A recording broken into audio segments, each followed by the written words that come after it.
Good evening and welcome to Livid Comics Lair. Tonight's guest writes novels, comic books, short stories, and nonfiction. He is the author of over 50 books, mostly in the horror, crime, and fantasy genres. They have been translated into over a dozen different languages, and he has won numerous awards. He has worked for such media properties as Doctor Who, Thor, Aliens, Harley Quinn, The X-Files, Doom Patrol, and many, many more. Please welcome our friend, Mr. Brian Keene.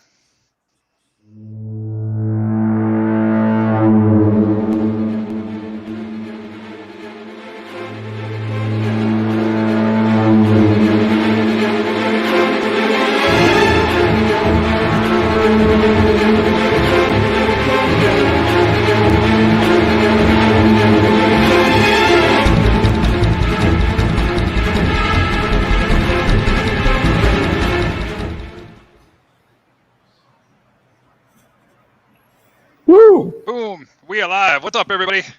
There we go. How's it going? Good so far. Yeah. Mr. Keene, thank you so much for coming on our show tonight, buddy. We're going to have some fun just hanging out and riffing on all kinds of stuff. So pleasure to have you. It's my pleasure, man. I'm set. I got on my Defender shirt. I got my Moon Knight tumbler. That's either vodka or water. I'm not going to say which. And, we don't judge. We don't judge. It's a great shirt too. I love it. I was going to say it before the show. Moon Knight. Yeah.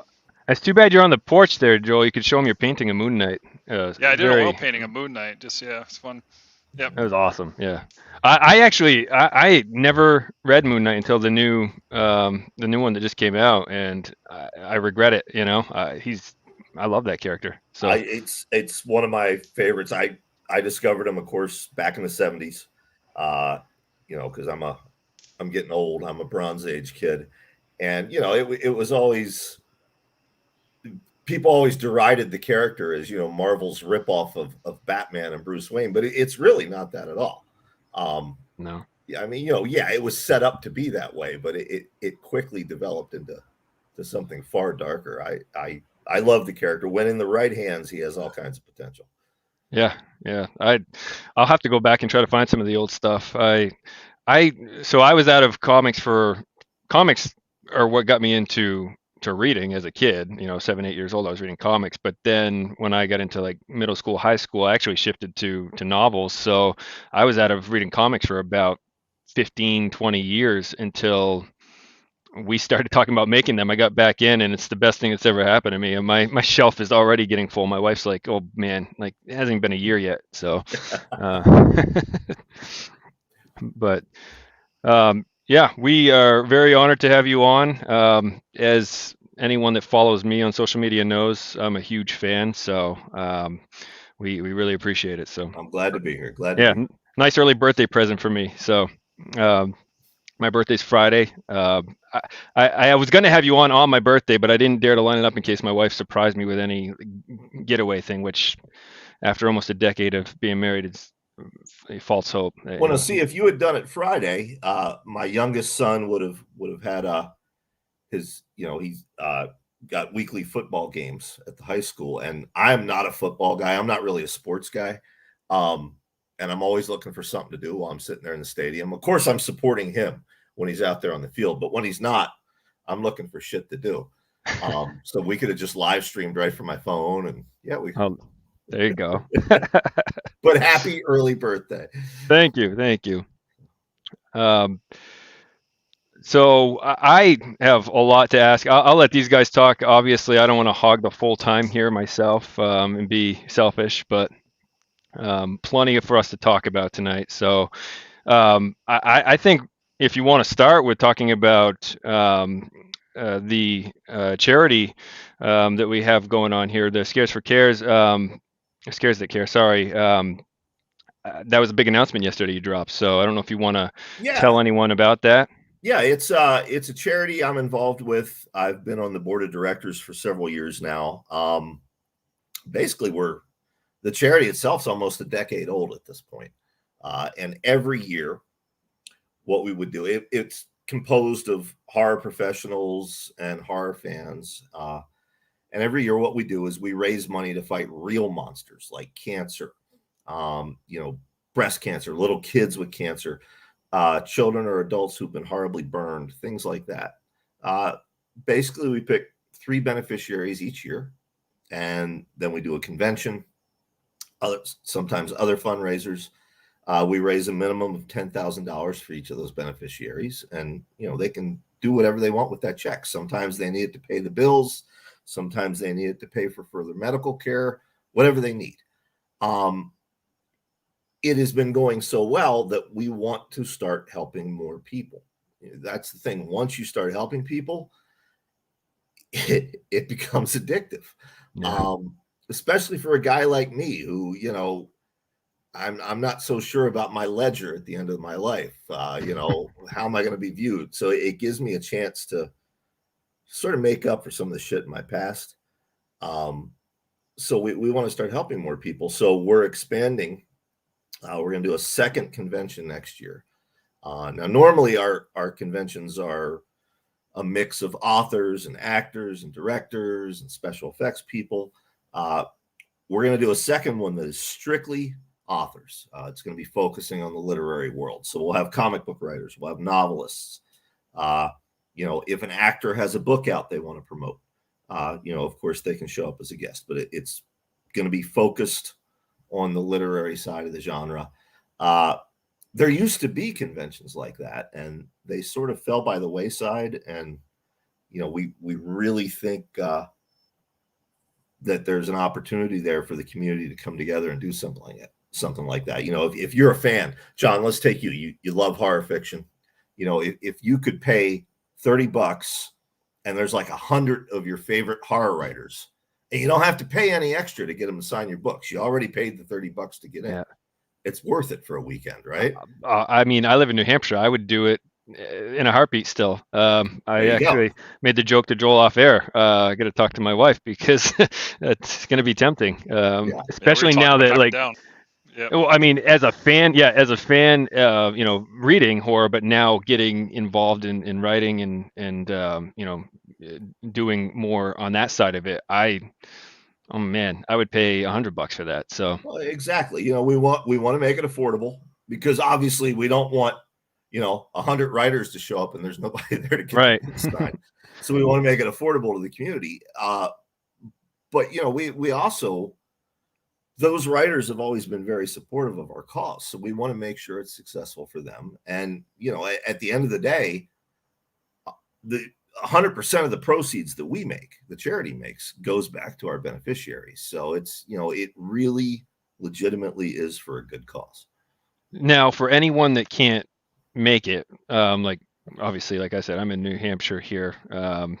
That's quite the hike, but for people that can't make it there, is there a way online to donate or to do anything if you can't get there? Yeah, year round. Go to scaresthatcare.org. It's scrolling by right now. Look, I can follow it. You can go there and you click the donate button, and we're on what the hell is the Amazon thing called? Amazon Smile, I think. Where you can donate to the charity. We're listed there. We're 501c3 approved, so we're a legit charity, and there's all kinds of ways to donate. Awesome. Yeah, charity's great, man. It lives beyond the grave, as they say, right? So if you donate money, it could go on in perpetuity, right? So yeah. Love causes like that. It's awesome you're doing that, and thank you for donating your time to something like that too. I know it's important. Absolutely. I'm a sucker for kids and animals. So helping sick kids, that's in my wheelhouse. I've lost a number of really good friends, both in the writing community and guys I served with in the military, to cancer. So, again, it's in my wheelhouse. And, a few years ago, after I was already involved with the charity, I became a burn victim myself. So that kind of gave me a whole new perspective on what those beneficiaries go through. Yeah. I had a long talk with actor Keene, I guess about a year after my accident. And it unless you've been through it, you don't really understand what it's like. So, it without sounding all new agey or corny, it means even more now to be able to do it and help these people out, if that makes sense. Yeah. Do you, I know you've told the story on other interviews before, but you just mentioned it, right? You had some pretty severe burns there. Oh yeah. So for anyone that hasn't heard the story, I mean, you don't have to tell it if you don't want to tell it again, but Yeah, I mean, it probably won't show up on YouTube, but my arm is like 3 different colors of skin. Yeah, we had a tropical storm come through, and my ex-wife's property just got hammered. I mean, the flood just destroyed her yard, full of debris, tires and old cars and fallen trees and telephone poles, all kinds of stuff. And she was completely overwhelmed. And I told her, I said, well, I'll clean it up, get it done for you. So it was my son's first day of summer vacation, and he and I were out there, and I had the chainsaw going, and we had a nice fire going to burn up all the debris. And like a dumbass, I had used gasoline to start that fire. And I had gotten some of my arm, and it was like 20 minutes, half an hour later. So I thought, well, it's probably evaporated. I went to throw. I'd asked my son to go in the house and get me a bottle of water. And while he was gone, I went to throw another piece of debris on the fire, and the wind shifted and the flames came out, and my arm went up, my head caught. Luckily, I was standing in about this much flood water. So I literally just stopped, dropped, and rolled. But yeah, it was second degree up here. Curiously enough, I was balding, and my hair grew back after that. Oh wow! Wow. I've gone back to shaving it because nothing back here got burned. So now I look like I'm rocking the Reggie Bannister in Phantasm. The balding. So I've gone back to shaving it, but it was second degree up here, third and second degree. The worst of it was right here on my elbow, and in fact, that took a long time to heal. It kept separating and coming apart. Oh, that's the worst. Dude, I've had some burns before. They're the worst pain ever. Yeah, there's nothing you can't put it into words if you haven't been through something like that. Exactly. Yeah. And the comedic part, because there's always got to be something funny about it. Being a horror writer, I realize I'm in shock. I realize, I'm fucked up. I'm thinking, how the hell am I going to pay for this? Because I'm a full-time writer. I don't have health insurance. And then I noticed that my skin was sort of running down like candle wax. And I literally thought to myself, I've got to remember that. I've got to use that. Oh man. And I did. So it's like blanching yourself. It's crazy. It's bad. I've had some bad burns on my face. Ex-girlfriend spilled like hot soup on me. I was sleeping on the couch, and she got ramen noodles off the stove and set the bowl on the arm of the couch next to me to wake me up. And I didn't know it was there, and knocked it over. And it was like you were saying, like rolls of skin like all the way around. And luckily that was only like first and second degree. But boy, oh boy, the pain didn't set in, right? The pain didn't set in for like the first like 15 minutes. I remember going to the mirror and go, okay, that's kind of a cool look, right? Look like a little Freddy Krueger. Okay, that's good. And then all of a sudden, man, it closes in on you. And all I had to do was stand in her kitchen with a spray nozzle of the sink, just spraying my face. And I flooded her mother's kitchen was like 8 inches of standing water. I just didn't care, but wow. Had to constantly. But the weird thing was that injury was kind of like having a massive blister across your face. It healed in like a week, but boy, to your point, the pain was just incredible. Like you can't. So is she your ex? Is she your ex because she's the reason you got burned, or because many other reasons? Her mom doesn't like you because you flooded her kitchen? That's one of the cornucopia of reasons why she's no longer in the picture. But yeah, that's hilarious. Yeah, but yeah, it's not good. It's not good. Yep. Yeah. Talking about the Defenders, which I'm a big fan as well. So am I. And the way you describe the first issue you have read is kind of touching, because it's like a kid who have discovered a new world, and that meant something like probably was your aha moment.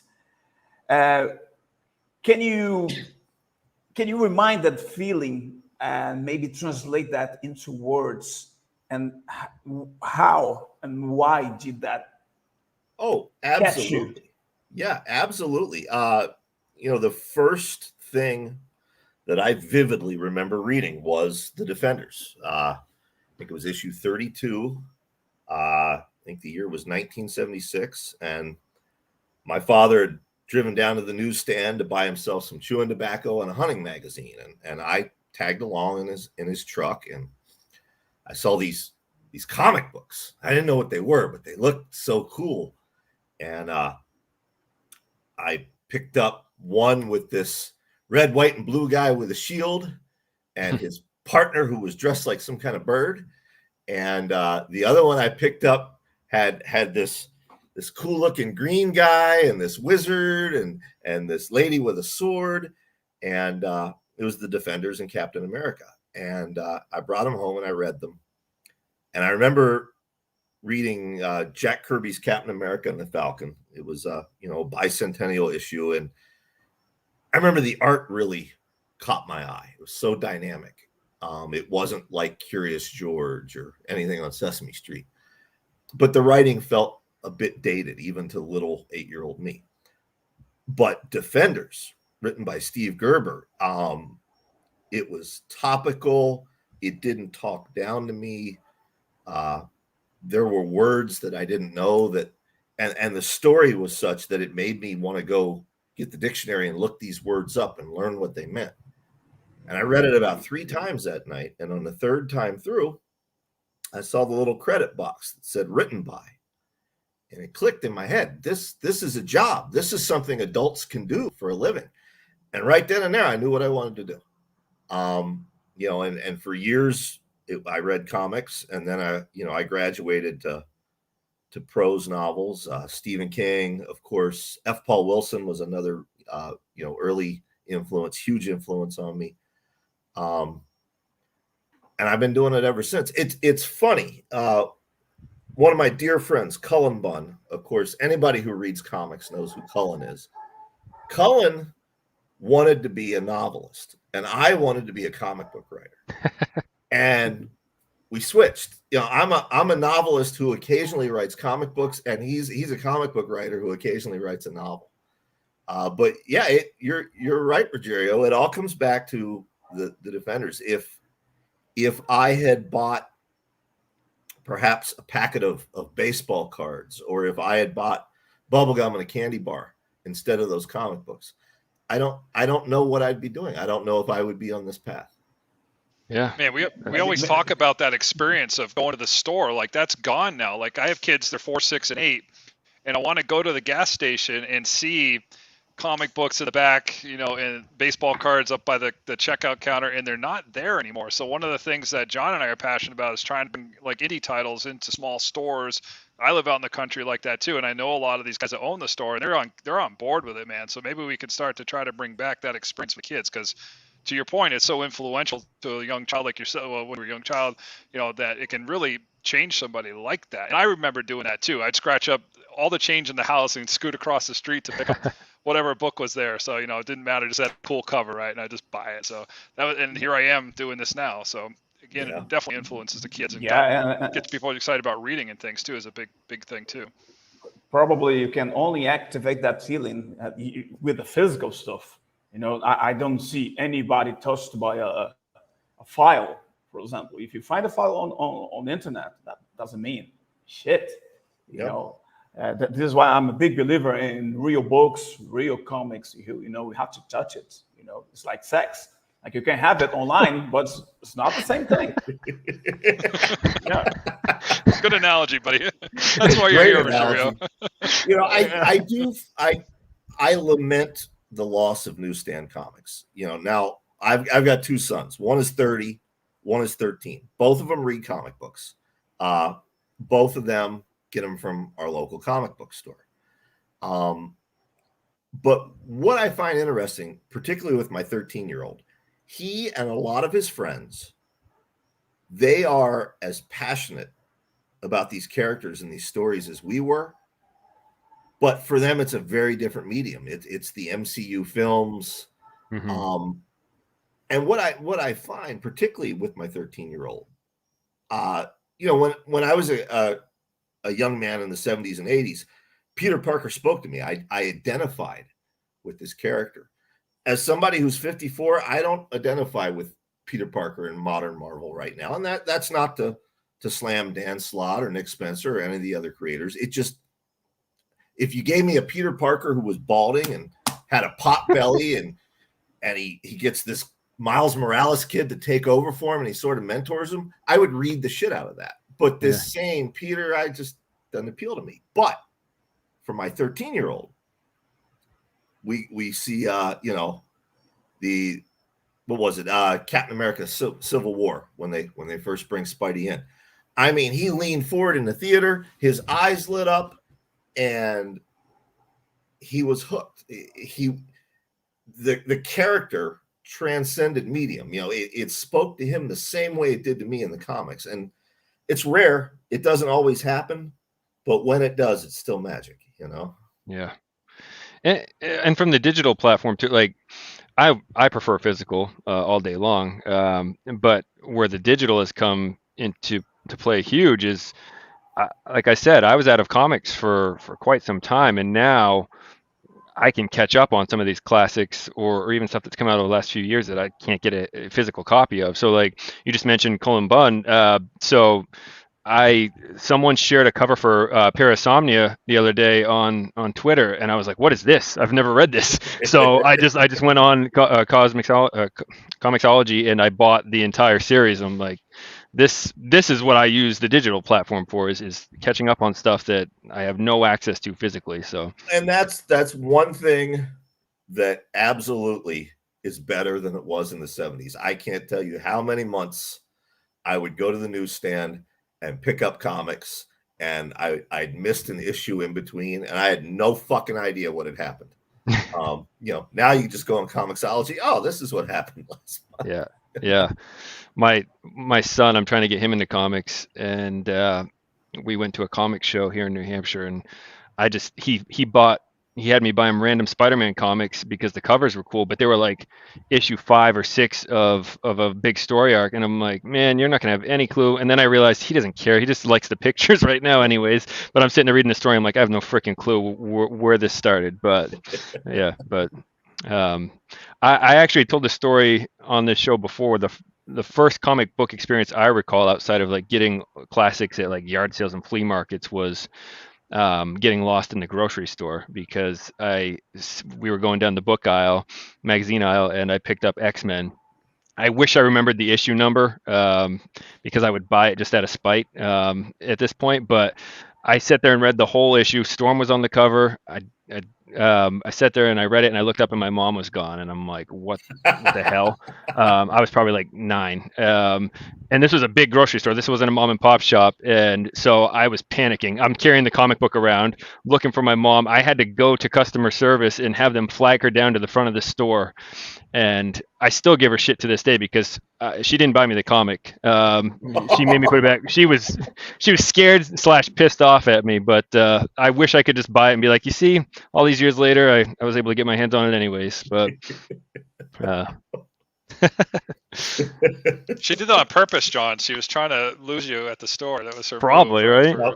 A fleeting moment. She had 2 minutes being kid free. She was like, gloriousness.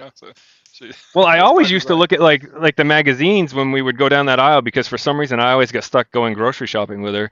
But I would always look up and then follow her with the book. But I just got so engrossed into this X-Men comic, and I looked up and I'm like, oh no, where is everybody? So it's funny, almost 30 years later, I can remember I was scared shitless. That was one of the scariest things I ever went through as a kid. But yeah. So speaking of comics, so one of the cool things about having you on is that not only do you write the horror novels, but you do a lot of comic stuff as well. And I saw you say before that, like you just said it a few minutes ago too. When you read the Defenders in Captain America, that's what made you realize this is a job. So you said you always wanted to be a comic writer. How far into your career did you start writing comics? I know you wrote a couple novels, but I guess I was about maybe 6 years into my career. I had become successful as a novelist. And quite frankly, and look, I'm going to speak candidly about the comic business because I don't give a fuck if they never hire me again or not. Okay. Indy's the way, man. Indy's coming up, Brian. Yeah, so you can always do your own thing, brother. So, right. It is my opinion that I would not have gotten the gig if I hadn't already been successful in another medium. And I've heard other creators say the same thing behind the scenes. They didn't start getting gigs in comics until they'd written a novel and it had done well, or until they had directed a movie and it had done well. But yeah, Marvel approached me. I was at the Book Expo America, a big trade show in New York at the Javits Center, and Marvel actually approached me and asked if I wanted to pitch something. I was like, hell yeah. I pitched Kazar, I pitched Moon Knight, I pitched Man-Thing, and I pitched Devil Slayer, which was a character none of them even remembered. I had to remind them, yeah, he was a member of the Defenders, you know. And of those three pitches, or excuse me, of those four pitches, they liked Devil Slayer the most. You know, so I wrote that. It was some of Chris Samney's first work for Marvel. You know, had a great time working on it with him. And then right after that, my editor on the book left Marvel and went to Valiant. And it was several years before I could sell them anything else. So I jumped ship over to DC. And it's funny, I was always a Marvel kid growing up. I mean, there were DC characters I liked, Swamp Thing, Constantine, Batman, Commandy. But I was very much a Marvel kid. But the only Marvel characters I've done anything of note on are Devil Slayer and Thor. Everything else has been for DC or for others. So it's weird how it worked out. Yeah. What was that moment like being a kid, you know, from a kid, you know, liking Marvel to all of a sudden now I'm writing for Marvel? What was that like for you emotionally when that moment happened for you? It's great for the first 6 months. And then, you know, I hate to say it, but it becomes a business. Look, anybody watching this show, anybody with access to the internet, surely knows by now that comics have a long and sordid history of not treating their creators fairly. You know, going all the way back to the Golden Age. And it's still that way today. Because there are so many talented people wanting to get their start writing comics, they can get rid of you real quick and bring somebody else in if you want to rock the boat. And if you know anything about my career, I have always been one that rocks the boat. Yeah. So yeah, I knew it was going to be. Yeah, I mean, I knew it was going to be, you know, turmoil. But you know, I've got a lot of good friends at Marvel, a lot of good friends in editorial there, and you know, occasionally they reach out. So I haven't rocked the boat that bad. But yeah, I mean, it becomes like any other aspect of the business, unfortunately. I'll give you a great example. I mentioned Kazar, that I'd pitched Kazar. Well, I came back around to Marvel again, and I'm like, look, I really want to do this Kazar story. Now, for those who don't know, because he's not a popular character, Kazar is basically Marvel's version of Tarzan. He lives in a dinosaur-infested jungle with his wife and their baby and his pet saber-toothed tiger. Now, I'm a parent. I don't know about you guys, but I'm not going to raise my child in a dinosaur-infested jungle. So my pitch was I wanted to do this mini series where they moved to Paramus, New Jersey, and his wife gets a job as a realtor. She's a real estate agent, and Kazar can't find a job because all he knows how to do is, you know, swing around on trees and kill dinosaurs. So he's watching TV every day. He's getting a pot belly. He's starting to lose his hair, and his son is getting bullied at school. And it was this whole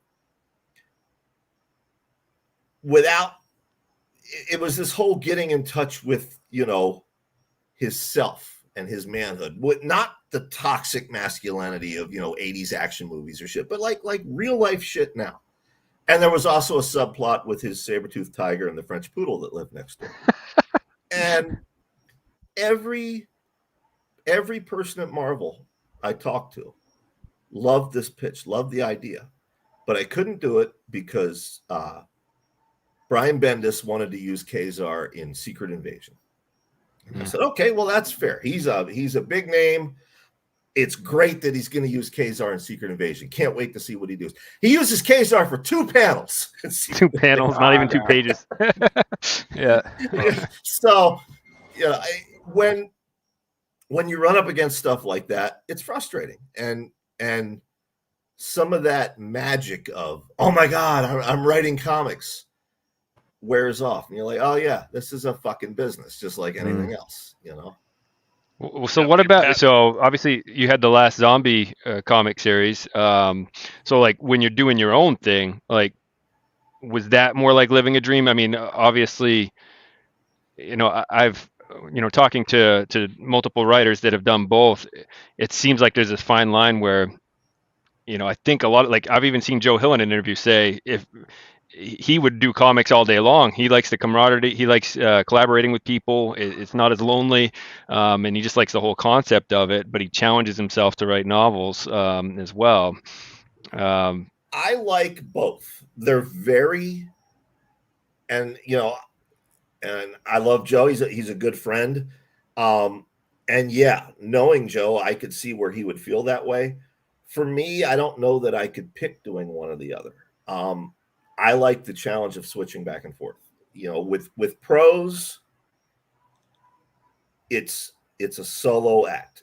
It's you and you alone, and you are responsible for everything. You're painting a picture for the reader. But with comics, you have to think visually. It's not a prose novel. You have to let the artwork tell the story. And you have to be willing to give up some of that control to your artist, because at the end of the day, the artist is going to make or break you.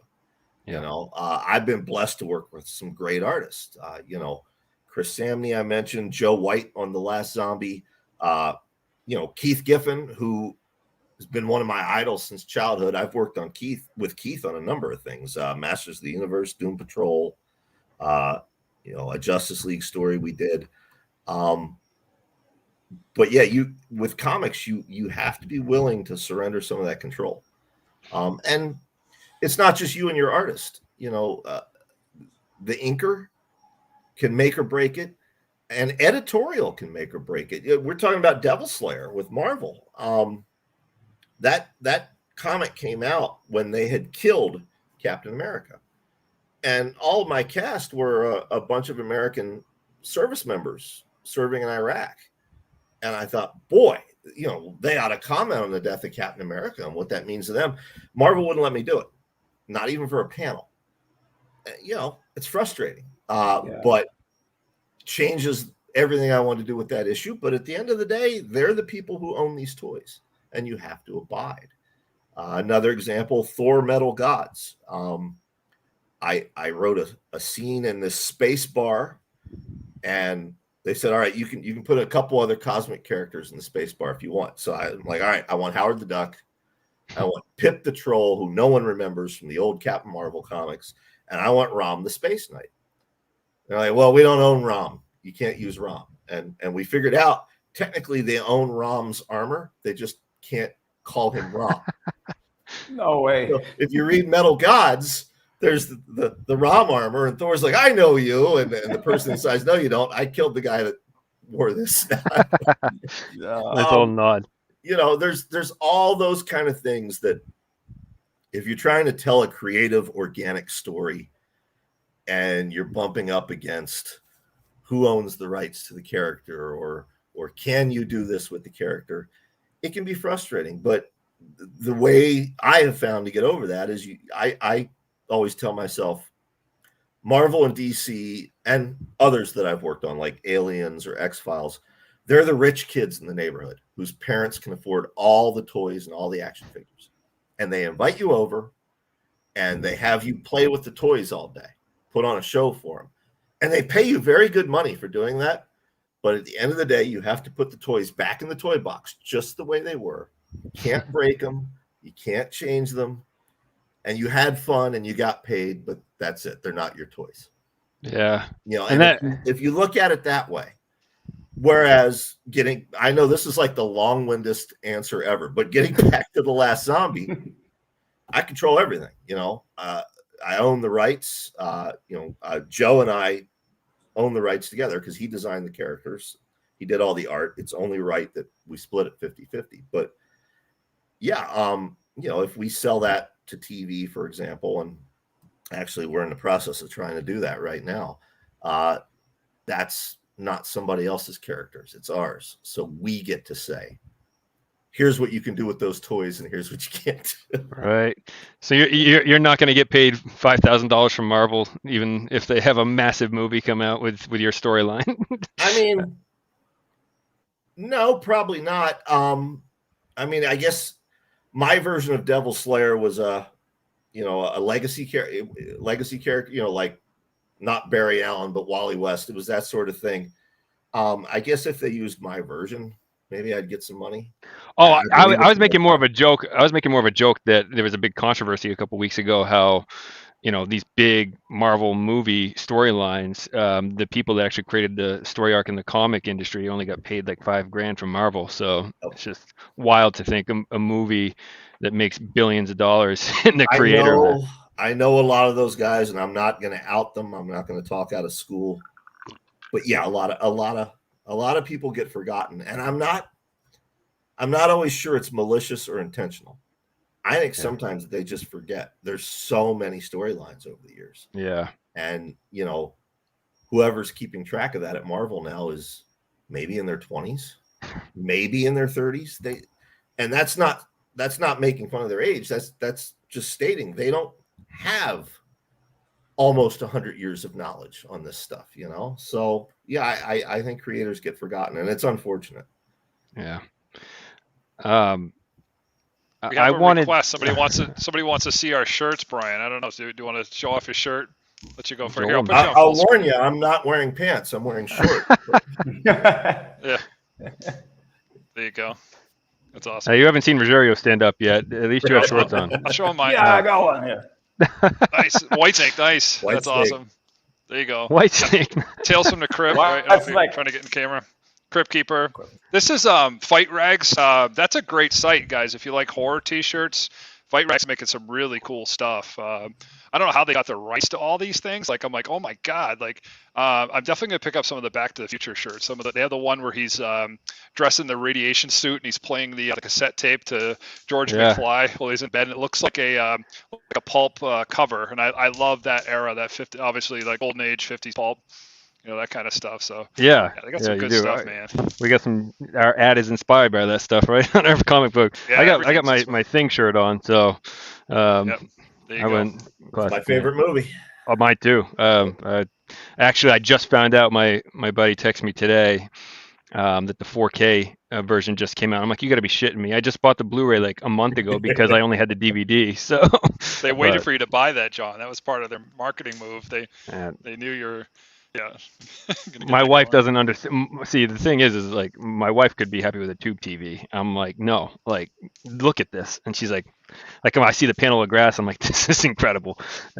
And she I wouldn't be surprised. I would think that augmented reality or virtual reality is probably going to come to films at some point where you could actually look around in the room with the characters in that scene. They could do that 360 panoramic. You could go out on the porch and see if the killer's. Why not? I mean, it's probably Tony Stark style. Yeah, exactly. You put on a VR headset, man, and you're in the movie. I could easily see that happen in next 20 years or something. That could be awesome. Is the creature up on the ceiling? Yes, it is. Look out. Here it comes. Yeah, but here's the thing, right? When we watched Back to the Future 2 when it came out, we thought all that stuff would have been here by now too, right? So we're supposed to have maybe jetpacks someday. by now. Yes, we were promised jetpacks, right? Where are the jetpacks? Bring them in. Yeah. I wanted to when we were talking about writing comics versus writing novels. So for someone like myself, for example, I don't feel confident enough in my prose to put a novel out there yet. I still practice. I still try to get where I need to be, but I feel as a newer writer, leaning on guys like Joel and Rogerio to draw the story I have in my head gets it across far better than I could put into words sometimes. So I don't know, that's maybe more of a statement than a question, but do you feel writing comics comes easier than writing prose? Because again, you're leaning on someone to really put it onto paper, but I do.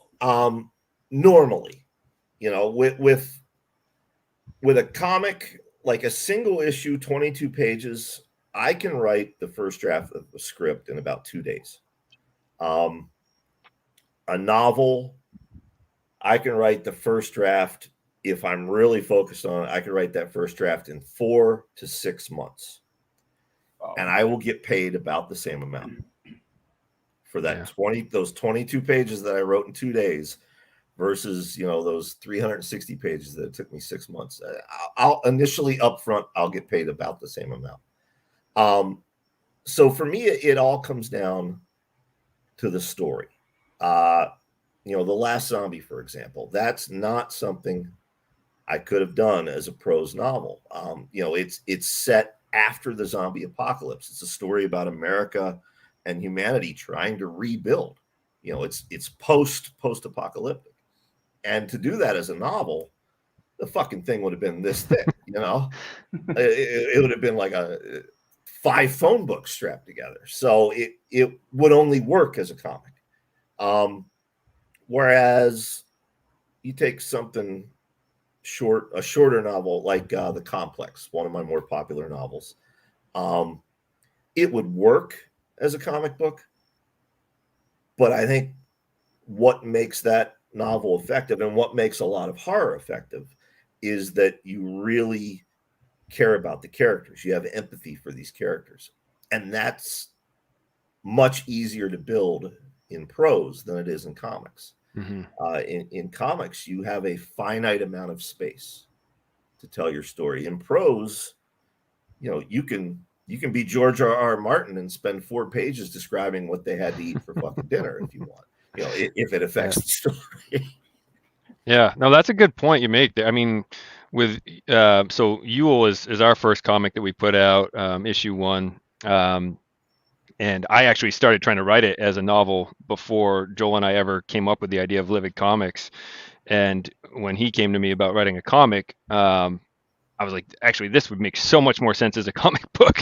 It just the storyline, like the whole concept of it, the visuals. But I guess a lot of the reviews have been nice to us. But one thing that I've seen a couple people say is that they don't feel anything for the main character yet. I'm like, well, you will. I mean, it's 22 pages. You're just introduced to this kid who gets thrown into this world. Like, you don't know anything about him yet. So I guess that's a good point you make there. So, Brian,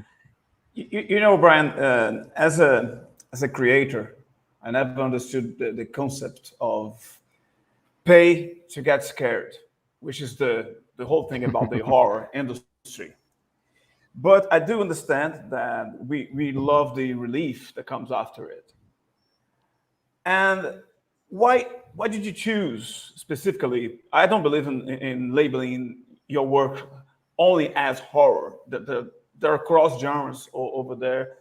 But why would you get specific into horror and not drama or not any other genre?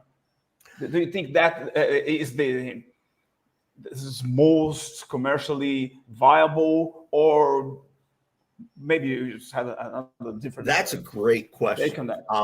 It would not be commercial viability, because when I started writing professionally and trying to get published, horror had actually vanished from the bookstores. It was the mid to late 90s, and a now infamous time for the genre, where basically it was Stephen King and Dean Koontz and Anne Rice, and that was it. You couldn't even find Clive Barker in the store anymore. And it was impacting comics as well. There were no horror comics either. So it was never that. For me, as a kid, I was drawn to the genre. Now, I loved science fiction, I loved Westerns, and I loved fantasy. I mean, I saw Star Wars in the theater. That's how old I am. I read Lord of the Rings long before it was ever a movie. That's how old I am. But horror, strangely enough, was what comforted me. I can't say I had a miserable upbringing. But I grew up early 70s, post Vietnam. Vietnam was actually still going on. My dad had been over there, and it fucked him up, as it fucked up everybody. And then there was the financial crisis, and there were all these other things going on in America and the world. And, there was a lot of real life horror around me in my neighborhood. John, you've probably read my novel Ghoul. That's my favorite. Yeah. Ghoul is pretty much autobiographical. That's me and my buddies. We just didn't have a monster living in the cemetery. So, John can attest. I grew up around a lot of real life horror, real life monsters.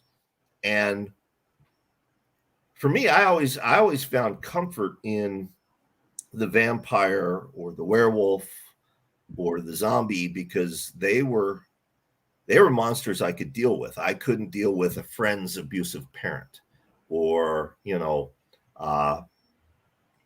watching my dad bust his ass 7 days a week at the paper mill to try to feed us, and his bosses were getting richer and he wasn't. I couldn't deal with that shit. But a vampire I could deal with. So I think I naturally gravitated toward it. And as a creator, I think it, more than other genres, it allows me to address those things. I never try to get preachy with any of my books or any of my comics. I don't believe in using our art to preach to people, particularly in comics where it's these creator-owned franchises. Spider-Man is not the place for you to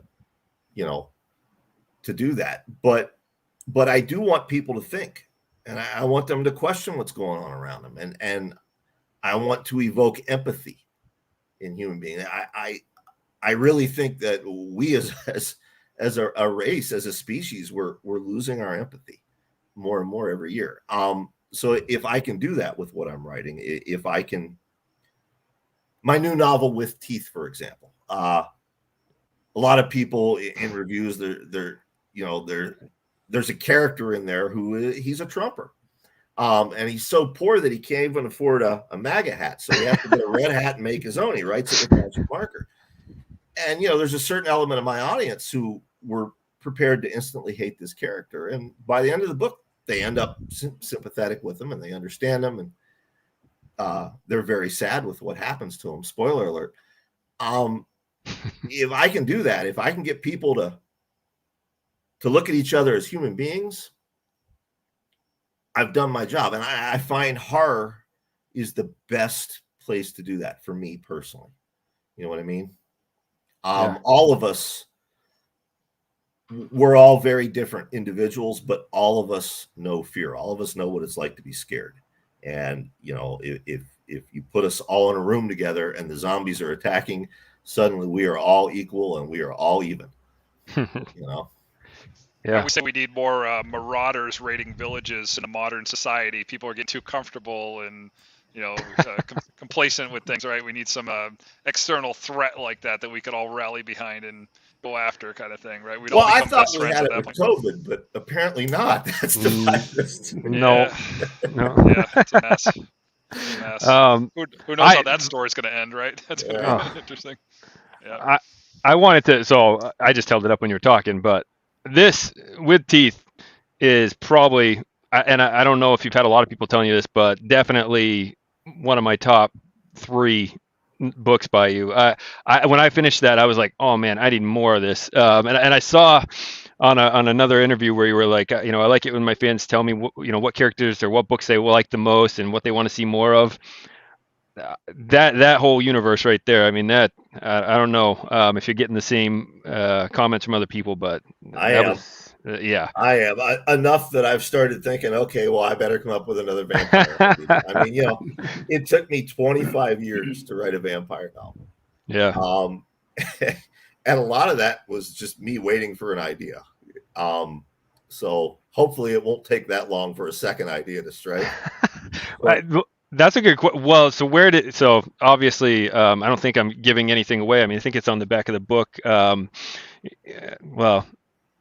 as far as what they're doing, what they're setting out to do in the woods. I don't know if it's on the blurb or not, but where did that idea come from? Without getting us off in the weeds, and we're on here till 10 o'clock tonight. Back in 2004, I published a novel called Terminal, and like Ruggiero said, it was a genre bender. It was a supernatural novel, but it was also a crime novel. It's about this blue collar guy who finds out he's got terminal cancer. He's got a month to live. He decides to rob a bank to provide for his family. The novel sold terribly. It almost killed my career. But a couple years later, this show called Breaking Bad. And everybody's saying to me, "Oh, they ripped off your book Terminal." And they did not. Okay, for the record, they didn't.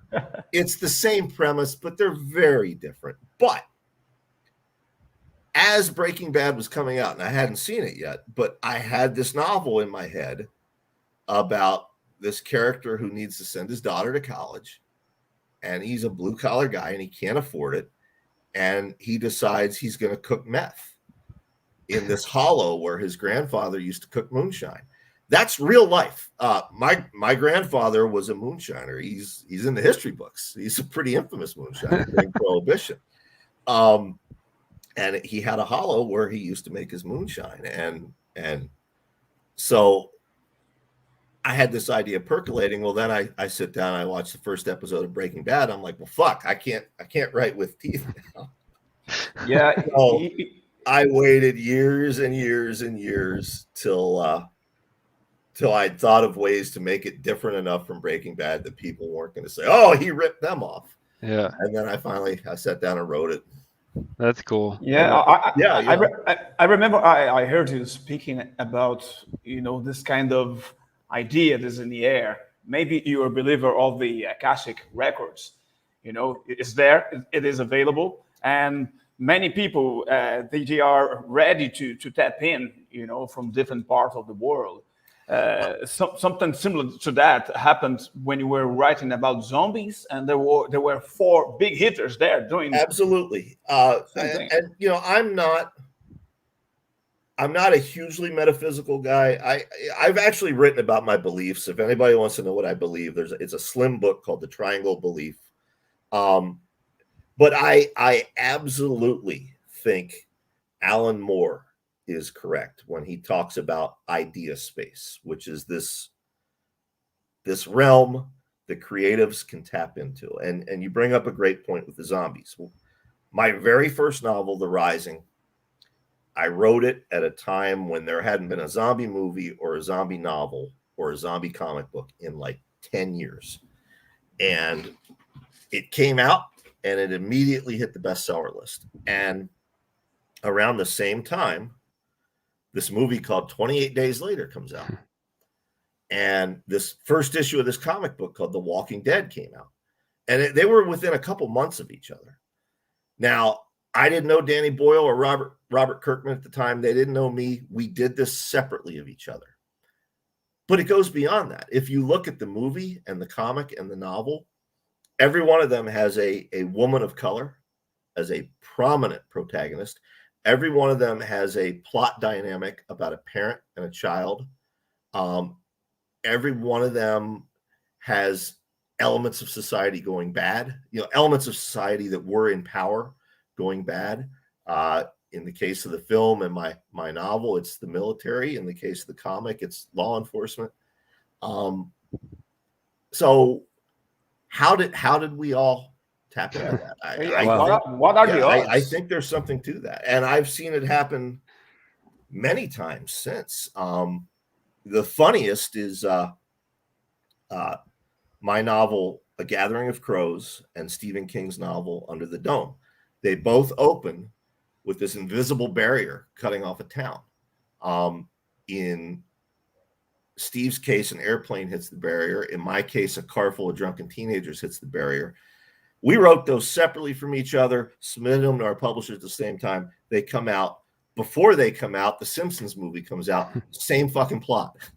So, I do think there's something to that. Yes. Yeah. That's well, and we can. I mean, Joel and I can even speak to that. Really, our day job, we work together. That's how Livid got created. We work with thousands of people in our day job. We're in a big office, and we didn't even work in the same role as one another. But somehow we got set next to each other. He saw me reading horror novels on my lunch break.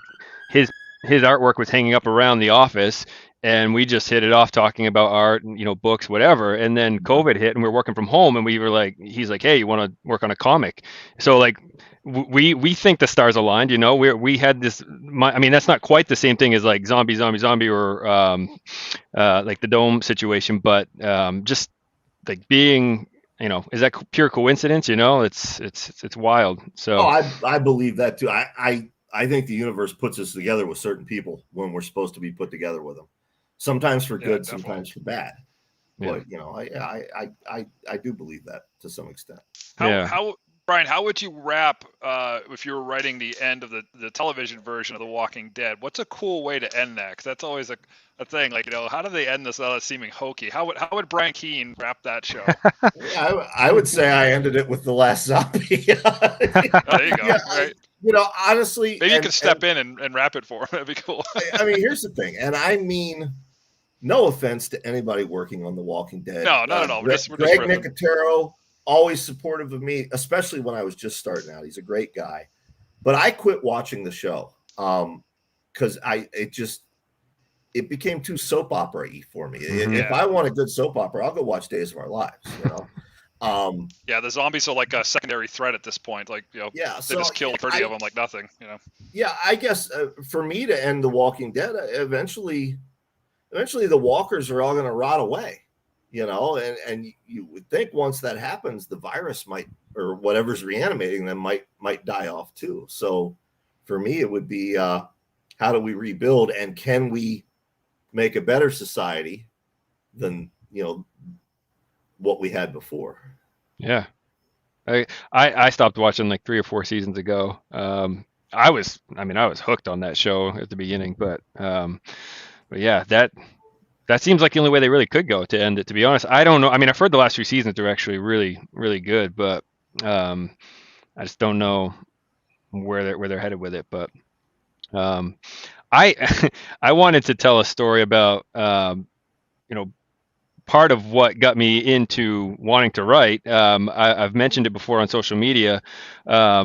So Stephen King is who, I mean, it's not very original, right? That's who most people start reading in horror. But I read it in 8th grade. That's when I fell in love with horror. But The Rising is what made me want to write horror. So to this day, I was a Stephen King snob. That's all I read until I was in college, and it was 2004, I think. I went in the bookstore and I picked up The Rising, and I was like, "What is this?" And I wasn't into zombies or anything, but I bought it on a whim, and this is sad to this day. I had every Leisure cover. I had all your books through Leisure. Yeah. When we bought our house like 8 years ago, I have no idea where that box went. My bookshelf is missing those books. The only books I have right now are Ghost Walk, and then I bought the Suburban Gothic nice. Collectors, and then With Teeth, and like all of my other books, I'm like, where the hell is that box? Oh, and those old Leisure covers are worth money now. Too, oh my God, don't tell me that. It got to be somewhere. I have no idea where it is, but it definitely. I mean, like Ghoul was in there, The Rising, City of the Dead, the Earthworm Gods. But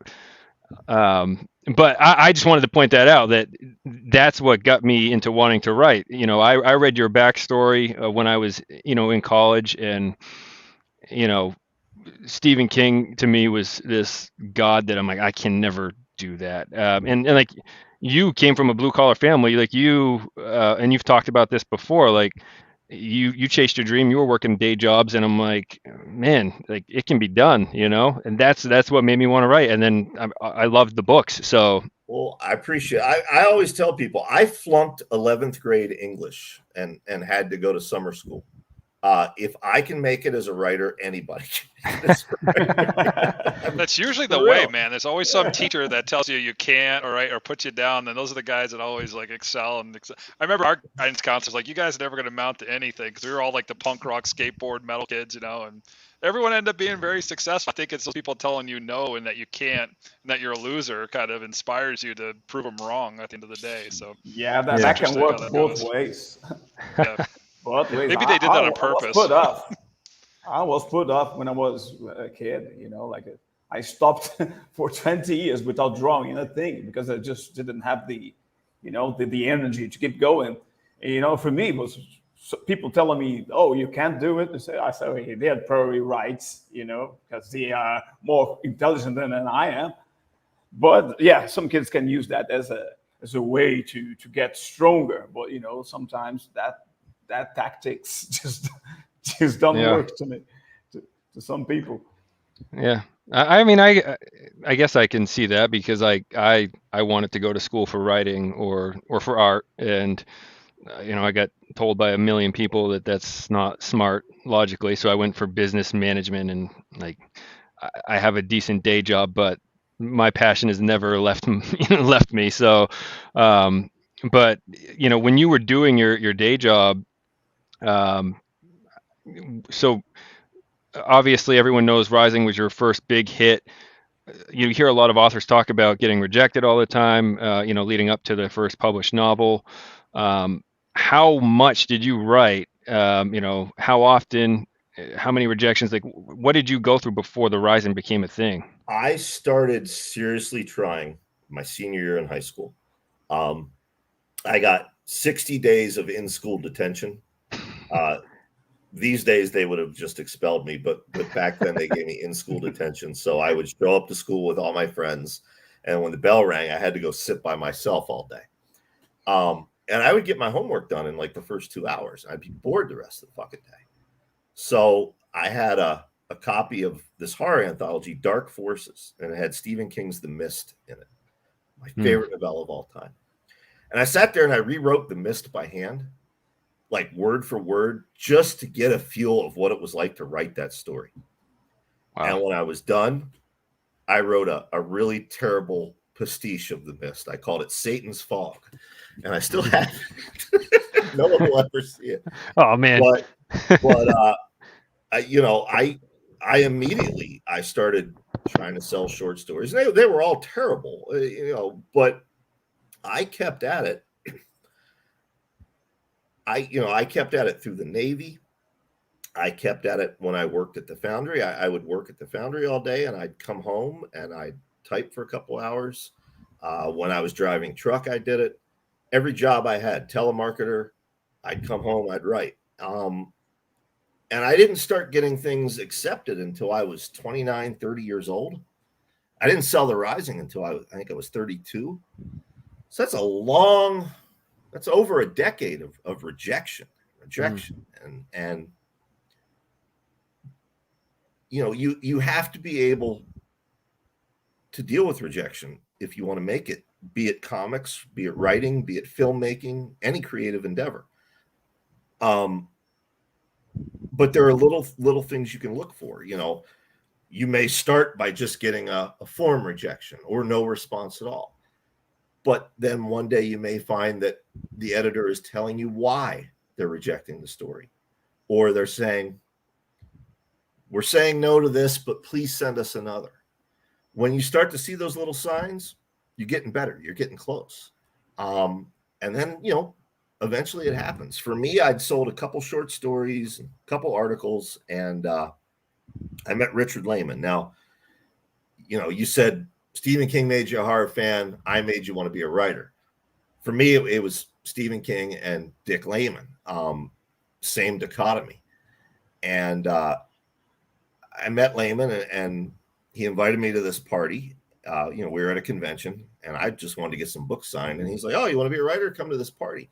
And he introduced me to his editor at Leisure Books. And the guy's like, "Are you working on anything?" And I'm like, "Yeah, I'm writing a zombie novel." And he's like, "Oh, zombies. Nobody's done that in a while. Send it to me when you're done." Holy shit, So I did. And that editor meets me at another convention, and he says, "Hey, I want to buy The Rising. Here's a contract. If you have an agent, have them look over it and get back to me next week." I stumble into the bar. I don't have an agent. I don't have any money. And the author, Jack Ketchum, who another hero of mine, he's sitting in the bar. Now, people don't know this. He was an agent long before he ever became a I didn't know novelist. that. Wow. He says, "What you got there, kid?" I said, "My first novel contract." And he says, "Buy me some bourbon and find me a red pen, and I'm going to negotiate it for you. You won't need an agent." And he did. And I still have that contract. And he's right. I've never needed an agent 25 years later. That's a wild story. But yeah, it's a matter of perseverance. It's a matter of dedication. Writing involves two things. It involves your ass in the chair and your fingers on the keyboard. It doesn't involve Xbox. It doesn't involve Netflix. It doesn't involve creating maps of your fantasy world. That's great. But you're not selling maps. You're selling a novel based on that fantasy world. It doesn't involve character sketches of your new superhero. Sooner or later, it's got to be a story about the superhero. So you have to put in the time, and you have to be patient. And it's easy to teach people how to write. It's impossible to teach patience, but it's such an important part of it. And then it comes down to luck and the community. Both in comics and in prose, I've found that the vast majority of creators are approachable. They're cool. They have been where you are. Yes, there are always going to be a handful of assholes. It's that way in any job, any sort of industry. Mm-hmm. It's that way in our industry too. But for the most part, if you're real with people, they'll be real with you, and they'll help you if they can. I look back at Stephen King, Joe Lansdale, Ketchum, Lehman, Keith Giffen, who we talked about earlier, Neil Gaiman early on in my career. Every one of them was F. Paul Wilson. These were people I looked up to and admired as a fan, and they were willing to take the time and help me in one way or another. And I'm very mindful of that. I try to pay it forward. And what's very rewarding, there are authors like Jonathan Jans, for example, who I helped, and I now see him paying it forward based on my example, and that makes it all fucking worth it. Yeah, that's awesome. I mean, I mentioned you were the first author that I branched out to after Stephen King, but you're also the reason that I've read Ronald Malfi, Brian Smith. I could name so many different horror authors that I've read because I'm like, okay, Stephen King isn't the only one out there. And then I saw, see you mentioning these guys, and man, it's just a whole universe out there that it was untapped. So I'm always up for plugging my friends, especially if they're good, Yeah, and Malfi and Brian are good. Yeah. I tweeted Brian actually earlier tonight. Depraved was the first ever book I read on my Kindle. I was looking for a new author. I got my Kindle and I bought Depraved, and I still remember. That is a fucked up book too. It's really fucked up. Yes. I loved it. And there's different types of horror, right? I mean, I was telling Joel offline that you have different styles that you can go to depending on the type of the book, which is just crazy. Suburban Gothic is more extreme horror, and then you have some stuff that's a lot more serious horror. Do you have a particular type that you enjoy doing the most? I don't. For me, it comes down to the story, be it comics or be it prose. Something like Suburban Gothic, it's these mutant freaks, in an abandoned mall, and they're insane killers. It's Grindhouse. It's, what Rob Zombie's doing.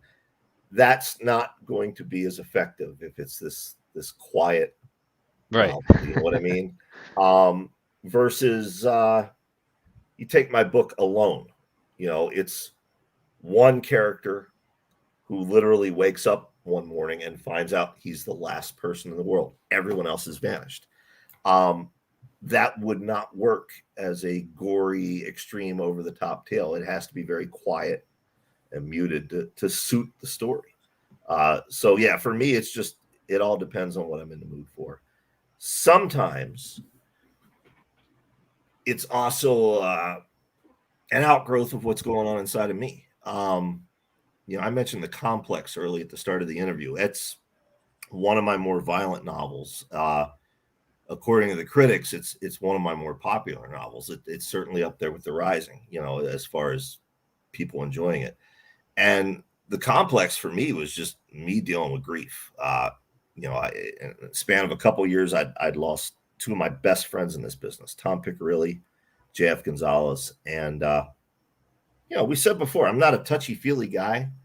I went and did some talk therapy, and, it helped, but not in the way I needed it to. So I put all of that anger and all the grief and all the rage I felt into that novel. And it ended up being very therapeutic, and it ended up being fun. It was a fucking blast to write. Yeah, it was fun to read. So, yeah. But yeah, it depends on what the story calls for. I see a question. What color deck does Brian like to run in Magic the Gathering?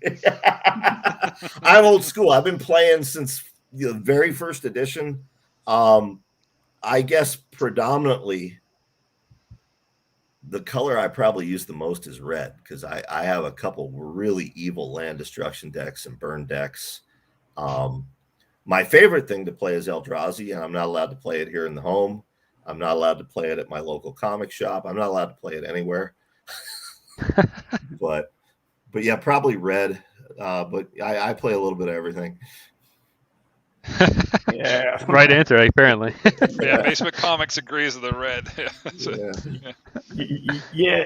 Brian, how do you feed your mind? How do you get all the info that you kind of use to give the sense that you know what you're talking about? Like, do you study the occult?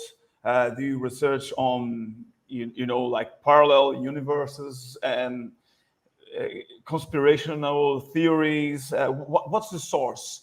Or you just mix it all up and whatever comes? That's another great question. It depends on what I'm writing. Obviously, if the book is very heavy occult based, very supernatural based, then yeah, I'm going to have to do my research. I've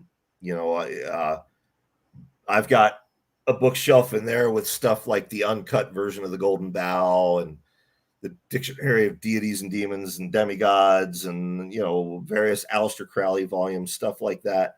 Wow. I may flip through that for research. If it's something science-based and I don't know the answer, I'm lucky enough to have this widespread audience. Like a couple months ago, I was writing something involving the International Space Station, which I know nothing about the technical issues. And I happened to say on Facebook, hey, do I have any fans who are involved with the International Space Station? Turns out two. Yeah, Wow. yes, we're engineers. What can we tell you?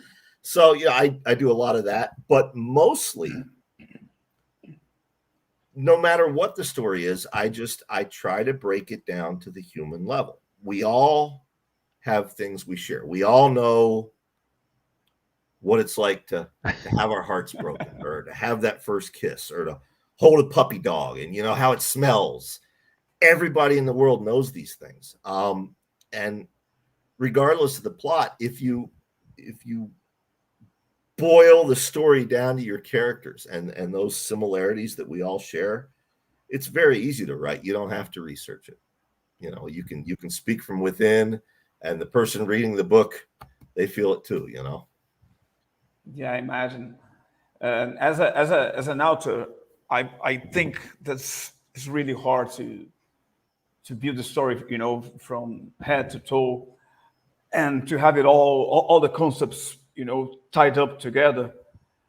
And what's the method that you use? Like you have that, those pinpoints, and then you start sewing them together, or you just believe in the power of your imagination and you go through and the story kind of writes itself? That I usually make it up as I go along. I always have a basic idea. Like for The Rising, the basic idea, wouldn't it be cool if a father had to search for his son during the zombie apocalypse? Or You know, Alone, which we mentioned earlier. Wouldn't it be cool if a guy woke up and everyone else on Earth had disappeared? I usually have that premise. I have an opening sentence. I always need to know what my opening sentence is before I type it. And I need to know who my characters are. And then I seldom know the ending. I seldom know what's going to happen. I sort of tell the story to myself while I'm writing it. But other than that, I'm a creature of habit. I get up every morning at 5. I come up here. I work out. I exercise, drink my coffee, read the news, and then I start working. And every day I read over what I wrote the day before, maybe make a couple little edits, and it refreshes everything in my mind. By the time I get to where I stopped, I'm invested back into the story, and I can just go. You know, and that's pretty much been my method all these years, and it works for me. But yeah, I'm not one who outlines and who plots everything out. I've tried that in the past, and the books always end up differently than what I thought. The only exception is comics. You know, like if I'm writing Doom Patrol or Harley Quinn or Thor, you know, I have to turn in a finished outline and a finished plot, and it has to follow that, because like we said earlier, these are somebody else's characters and property, and you have to respect that. Yeah. When you're not writing, Brian, what are some of the things that you enjoy doing outside of writing for like hobbies and pastime? Magic the Gathering. I'm rebuilding my Bronze Age collection. Oh, nice. There you go. The 70s up to 85. That's my target period. I had probably the equivalent of 32 long boxes by 1985. Of course, we didn't have long boxes. Well, I didn't have access to long boxes in 85, but that's probably about what I had. And I had sold them all. And, you know, I was buying like the Marvel archival editions and the DC archival editions. But then a friend just sent me some old beat up floppies, and I forgot how much more I prefer that format. So yeah, I collect comics. I read. I play Magic. I'm lucky enough to live right on the shores of the Susquehanna River here in Pennsylvania, so I do a lot of fishing. I go out on my dock and I fish, smoke a cigar. You know, I spend time with my kids. You know, like I said, one is 30, the other is 13. I'm lucky enough that they both still think their dad is pretty cool, and they still want to do things with me. I realize how rare that is. So, that's rare, yeah. Yeah, you know. I know it is. Yeah, I mean, you know, the 13-year-old, he's embarrassed by his father. He used to think his father was really cool. Now he's embarrassed by his father, particularly if there are girls around. Right. But you know, it's a quiet life. Yeah, you know, I live in a pretty rural area, so I do a lot of hiking. I sit out back and watch the deer. I sit out front on the dock and fish. You know, there's a feral cat population that just had kittens that I've been taking care of. That's been my summer project, trying to find homes for these cats. There you go, Joe. I'm popping it back. Yeah, there is. During the pandemic, I live with author Mary San Giovanni, longtime partner, and it's great living with another horror and comic book writer. But in addition to she and I, my 13-year-old was here and my ex-wife was here. We were all living together, and it sounds like the setup for a sitcom, but it was actually delightful. I had 4 of the 5 people I care about living under my roof during the pandemic. Pretty fucking cool. Yeah. But my 13-year-old discovered Dad's old Dungeons and Dragons modules and Gamma World and all my other role-playing stuff from the 70s and 80s. So we did a lot of that. He DM'd. He had a great time doing it. So that was our pastime there for a while too. That's cool. So you mentioned you live out in the woods there, Joel. Our first ever episode, I think it was. Joel lives out in the woods. Like his service is spotty. You know, he freezes up from time to time. He almost got attacked by a possum. Our first ever episode. It was pretty entertaining. I don't know if we were live on the air, I'm out Joel, here on or the- if it was after the fact, but he's just like, what the hell was don't that know, but- sound? Yeah, I'm way out in the woods, nothing's out here. I can't see the nearest neighbor kind of deal. And I'm out on the porch and there's just a screen around me, on the screen and porch, and something could come up behind me. And, we always joke that maybe Don was going to hire somebody to come and just like pop their face into like the screen, just randomly just come up like Ghostface or something. Oh, I was gonna message your wife privately and offer her some money to scare the shit out of you during a show. It would have been It probably priceless, would. but- Could be- You have good. just spoiled. Yeah. You shouldn't say that. It still would scare the shit out of me. I hear things all the time during shows. That's why I mute the mic a lot. I'm like, I hope they don't hear the coyotes that are prowling around out there. We got coyotes. We've got black bear. Well, I'm okay with all those. I don't like snakes. I'm not a fan of snakes. Luckily, I haven't seen many where I live. They seem to know. Word has gotten out that I like white snake. Different. Shot in the 80s. Of course, I like white snake. David is very sad with you.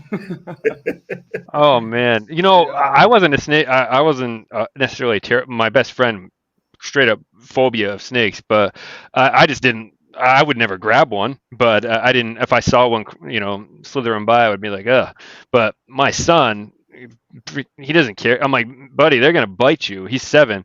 Last summer, he's picking one up. He's running around the yard with it. I'm like, get the fuck away from me. Like, keep the thing as a pet. But yeah. Oh man. I wanted. Oh man, I had a question I wanted to ask, and then we went off on a tangent there. But zombie kitten wrangler. Coming to a reality television show near you. Yeah. So, one thing I saw that I thought was funny to ask. I see a lot of people ask authors this. When The Rising was purchased, and you got your first advance, what did you do? How did you celebrate? What did you spend some money on?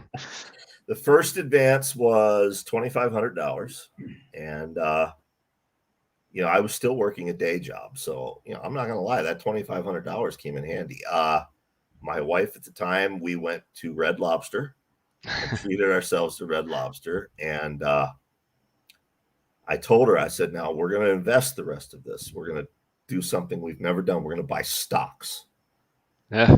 And we bought stock in Sirius Satellite Radio for I think $20 a share. I think when we got divorced, it was worth 45 cents a share. So it's easy to see. She had good reason for divorce. But I did not listen to people. Everybody who had been doing this much longer than I had told me, don't quit your day job. And I didn't listen. I quit. And if you've read Dark Hollow, my novel Dark Hollow, the character is a protagonist who is working on his 4th novel. And he talks in there about how he was dumb enough to quit his day job and then didn't get paid again for a year. That's me talking. Okay, they gave me $2,500 for The Rising, and I thought, hot damn. And it came out, and it hit the bestseller list, and it goes into a second printing, and then a third, and it's still in the bestseller list. Okay, any day now I'm going to get a check. No, it was a year before I got a check. Oh. So I had to go back to work, and I was working on the loading docks, and the guys in there would fuck with me. Oh yeah, hey Stephen King, what are you doing back here?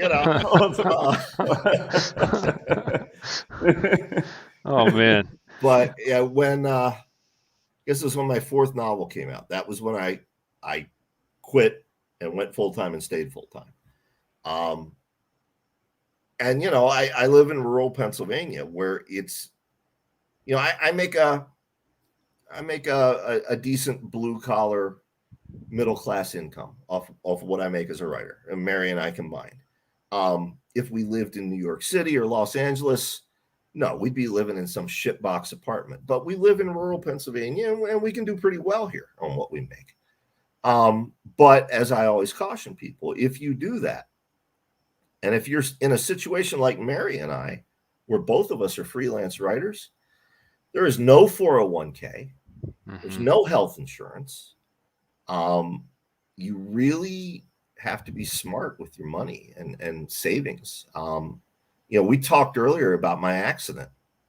The number one thing on my mind, even while I was in shock, and Joel, you mentioned, the pain doesn't hit you till like 15 minutes later. I was thinking about how am I going to pay for this when the pain hit me.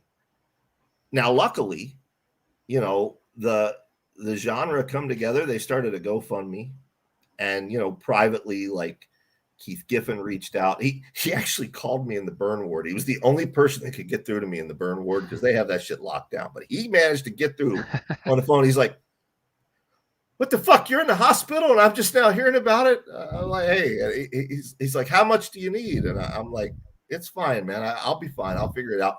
Fuck you. I've got Rocket Raccoon money. How much do you need? Stephen King reached out via our friend Paul Tremblay. He has Steve and Tabitha. A lot of people don't realize they have a charity called the Haven Foundation, which helps creators. Now luckily I didn't have to draw on all that. The GoFundMe took care of it. But every full-time creator I know who gets in a situation like that, they have to do GoFundMes, and that's not a viable long-term solution in this business. It seems to be especially prevalent among comic creators, more so than novelists. So, if you are going to do this as a career, you need to think about that. Either have a spouse who has a good day job, or save your money and invest it wisely, so that when you are in your 50s and still doing this, you can afford to pay for that shit. This is the kind of stuff you go to these how to write seminars, you go to how to write a comic book or how to become a writer. This is the shit they never teach you, but it's important, Yeah. I can remember making that leap. I've had a few businesses that I've done over the years. They've come and gone, but making that jump from the sure paycheck to doing your own thing. And you see that a lot. In my background, I was a fine artist for a long time, and they say that you really shouldn't think about doing that full time until you have about 2 years' salary in the arrears saved, because to your point, you'll go 6 months to a year before you sell a single work of art.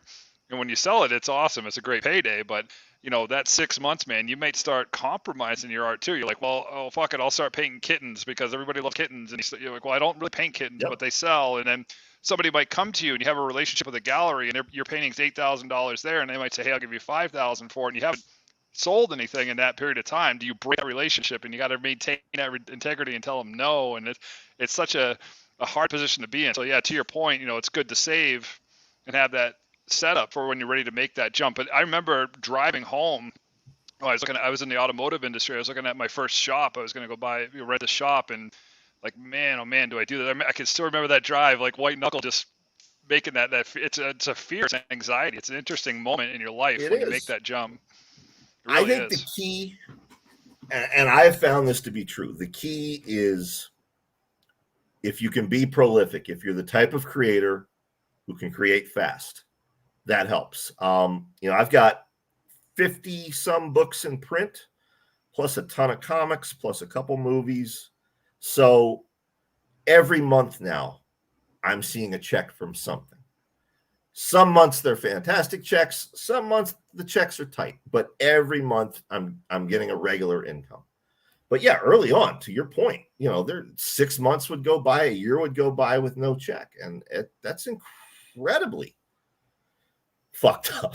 Yeah, especially when you factor in elements like kids, right? Things like that, and health insurance, and it's a pain in the ass. It really is, and got to be prepared for that. And like you said, they don't teach you that stuff. Like, oh yeah, I got to set some money aside and do these things and have that plan in place. It's cool to go do things that you love full time, but that's a difficult jump, man. It's nerve wracking. Then you got the family element. That's a whole nother factor to think about. The stress that it puts on, the families, right? Like I don't even know how successful I would have to be doing this before I could even go to my wife and be like, hey, I'm quitting my job. The benefits are through me. We have great benefits where we work, and it would have to be, pretty successful. But yeah, I mean, I don't think a lot of people think about that. They see the dream, and we've talked to people that would say, don't create because you want to make money off it. Create because you want to create, and then hope that your passion shines through, and the skill is there, and that you catch on, and maybe eventually it could be a thing. I mean, we used to make a joke when Joel and I were working on Yule issue 1, how we might have boxes of extra comic books sitting in our basement 10 years from now that we just give out for free as a Christmas gifts. But at least we could say, hey, this was our passion. We have a physical copy of our book in our hand, you know? Exactly it, man. I mean, so, look, that's my passion. Every one of those is something I wrote, you know? That's wild.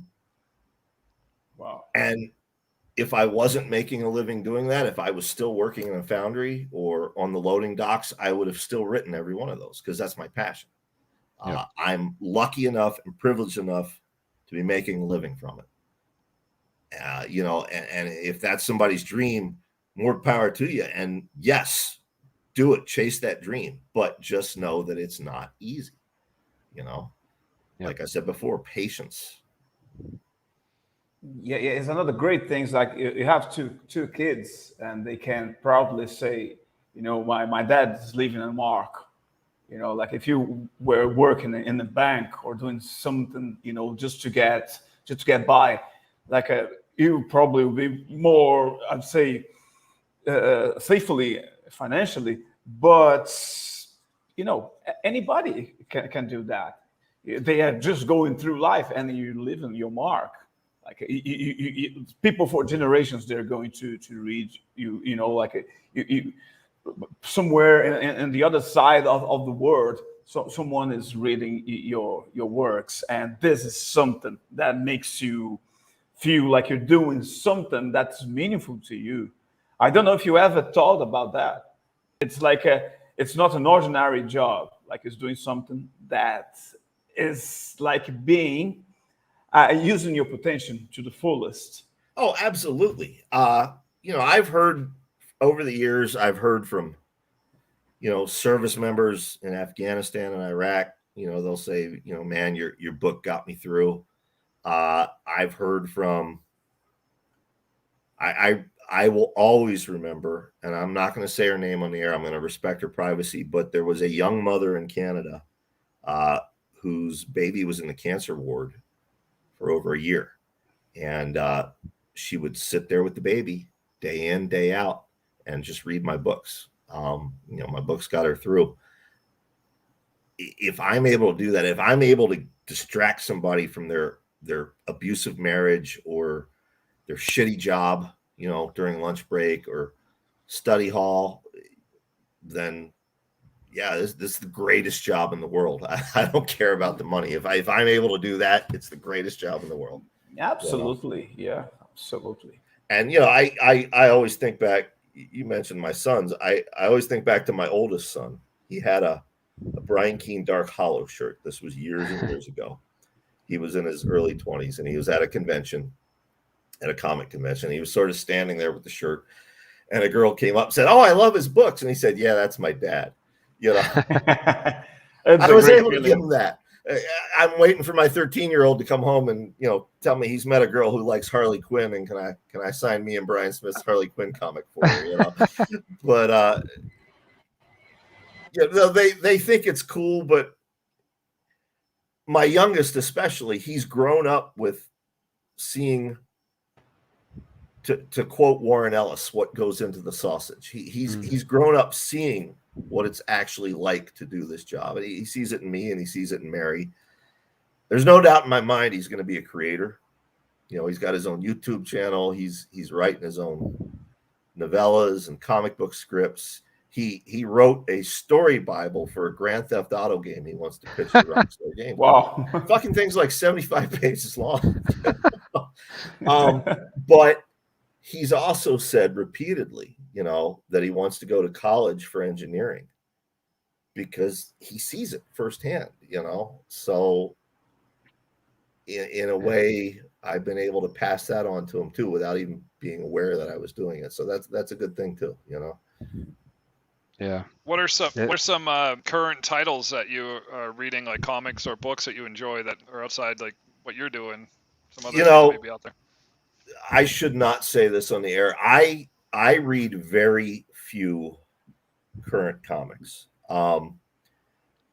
because I prefer to trade weight, but B, like I said at the start of the show, a lot of the characters now, they don't appeal to who I am at this point in life. You know, if you gave me a 54-year-old Peter Parker who was balding and had a pot belly and losing his powers, and he had to train Miles Morales, I would read that comic. That's not what they're publishing, you know. But my oldest has got me reading the Immortal Hulk, and I do dig that. I don't want to say it reminds me of Alan Moore and Steve Bissett's Swamp Thing, but it feels to me like it has that same impact on this generation. I suspect in 20 years, they'll be talking about the Immortal Hulk. It's the horror element of it too. Yeah. It just feels like, and we talked to Joe about that, and he said he was inspired by The Thing. You know, some of the scenes where you see like the face ripping apart, and it feels, that's the closest I've felt to reading horror on a Marvel comic in quite a while. So so I'm really digging that. Novel wise, I mean, my God, I read 2 or 3 novels a week. Right now, I can tell you what's in there. I have on the other side of that wall is my actual library with books that other people have written, and I have my little reading chair. Right now on the table is an F. Paul Wilson collection, and I've been rereading Will Eisner's Spirit Archives. I think I'm on volume 4. And where is it? I'll give him a plug. I just finished Razor Blades in My Head by Donnie Goodman. Fun book. First thing I've read by him, relatively new author, but he's got a lot of promise and a lot of talent. So there's a plug for him. I'm seeing that all over Twitter, that cover too. It's fantastic cover. Yeah. It's a good book. It's genuinely a good book. In fact, I'm going to message him later this week and give him my thoughts on it. So nice. He's kind enough to send me a copy. So. What's a book that you would wish that you had written if you had to pick one that would be by you that you enjoyed? Only one? Only one. The one. The Stand. Oof. But that's one everybody's going to pick. So I'm going to go with Survivor by my dear friend J.F. Gonzalez. If you haven't read it, it's probably the most brutal horror novel you'll ever read. It's not extremely gory, and yet readers come away remembering it as being extremely gory. But he was very smart. He would write it in a way that the reader was imagining more than what he was telling them was happening. But yeah, I wish I had written that. That came out around the same time as The Rising, and he was going through all the same struggles I was, and we both ended up getting featured in the New York Times, and it was this whole big thing about how horror was coming back, and I remember how fucking jazzed we were. There were our book covers in the New York Times. It's pretty cool for a metalhead, the son of Mexican immigrants from California, and this hillbilly metalhead from Pennsylvania. It was pretty fucking cool, Yeah. That's the dream right there. Seeing that, so you mentioned The Stand, like you said, a lot of people would say that. Do you, it's weird for me to say this, but because Stephen King was everything to me as a kid, but Swan Song to me, I actually put it over The Stand. The Swan Song is my favorite book of all time. Swan Song's a fantastic novel. I won't put it over The Stand, but it's absolutely one of the. It's in the top 25 horror novels of all time. Certainly, I mean, it's a seminal work. Yeah. I think all of McCammon's stuff. Even his new, a lot of his. I don't want to say his readers, but I do see a lot of readers. They're very divided on his later work, his newer work, and it is very different than his early work. But I think it's just as vital and just as good. Yeah. But The Stand, if you look at Charles Dickens isn't an easy read, and he was writing pop fiction for his time. But if you want to understand what it was like to live back then, you read a Charles Dickens novel. I really believe in 100 years, if people want to understand what it was like to live in the 20th century, they're going to read Stephen King. Not because it's a horror novel, because he's so fucking good at capturing our times, Mm-hmm. Yeah. I really think he's our modern day Dickens, and I think Joe Lansdale is probably our modern day Mark Twain. And you know, if that's the one thing people take away from this, they should read more Joe Lansdale. So. Yeah. Well, again, another author that like I started reading because of hearing you talk about him too. So that's hugely influential on me. Yeah. And he's been so supportive.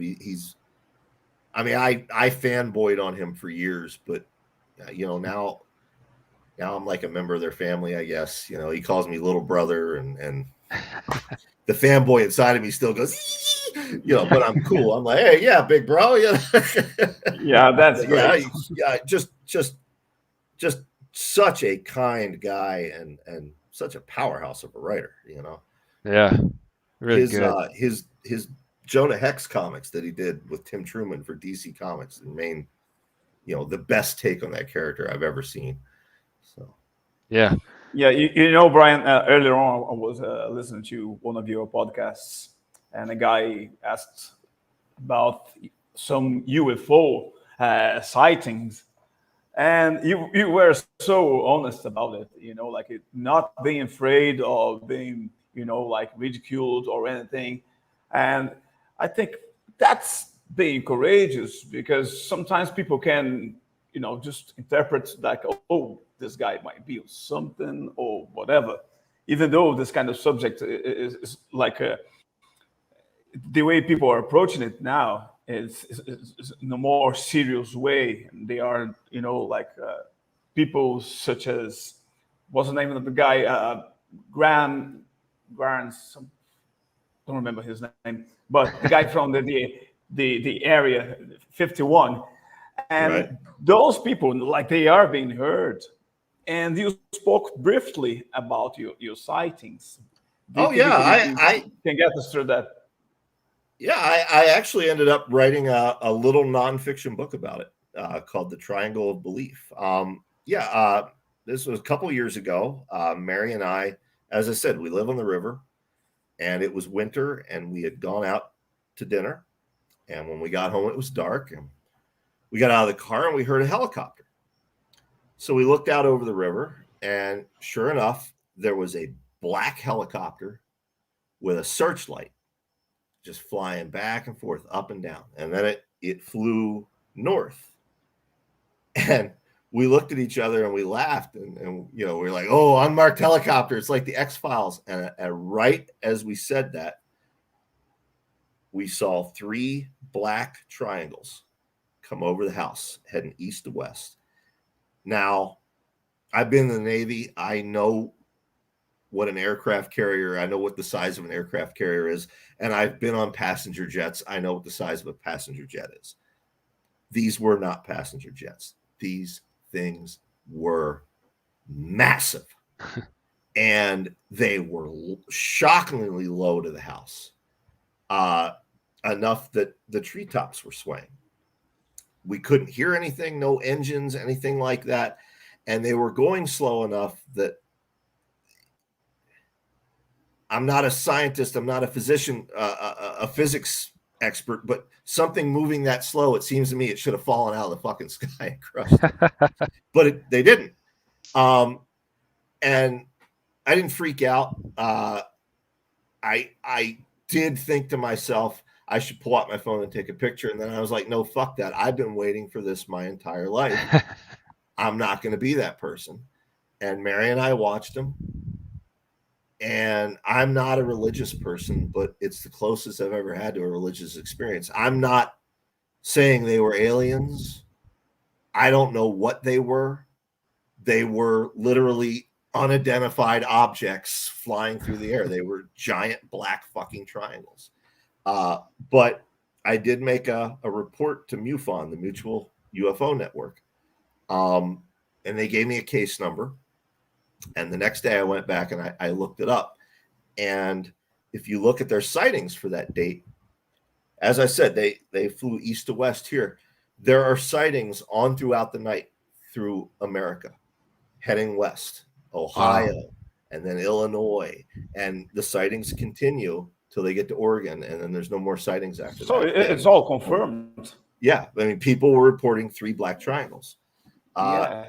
So that was it was an awakening for me. When we're kids, or at least I did. I believed in everything. Santa Claus, Tooth Fairy, Bigfoot, Loch Ness Monster. I believed in all of it equally. And as adults, I think we tend to compartmentalize that. We pick and choose.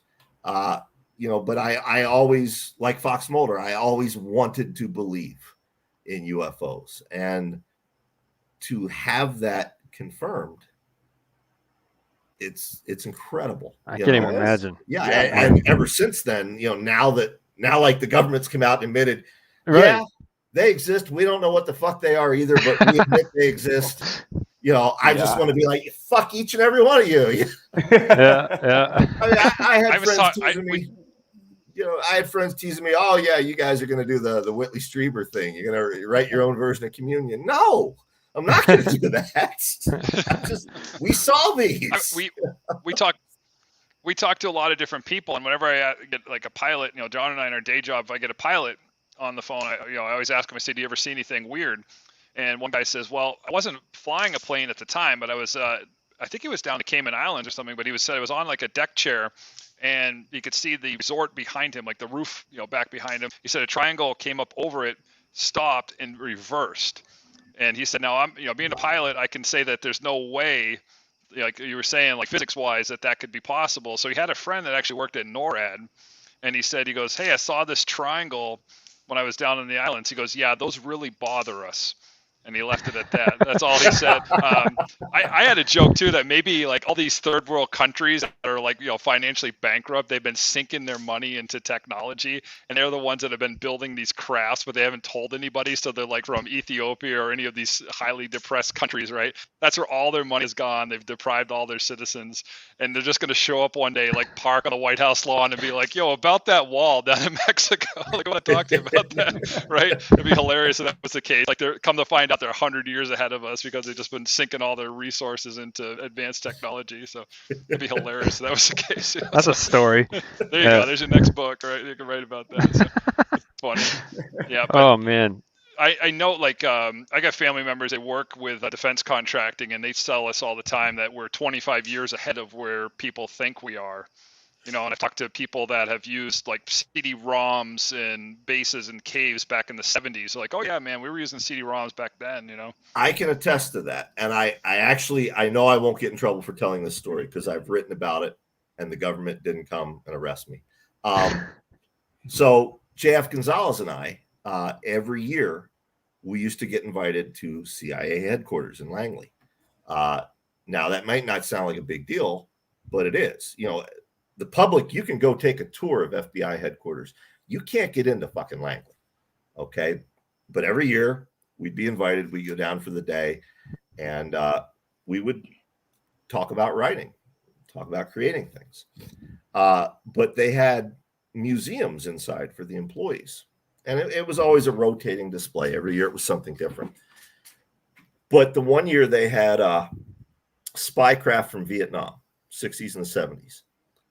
And they had an RC controlled Dragonfly drone that was scale, life size, looked exactly like a Dragonfly.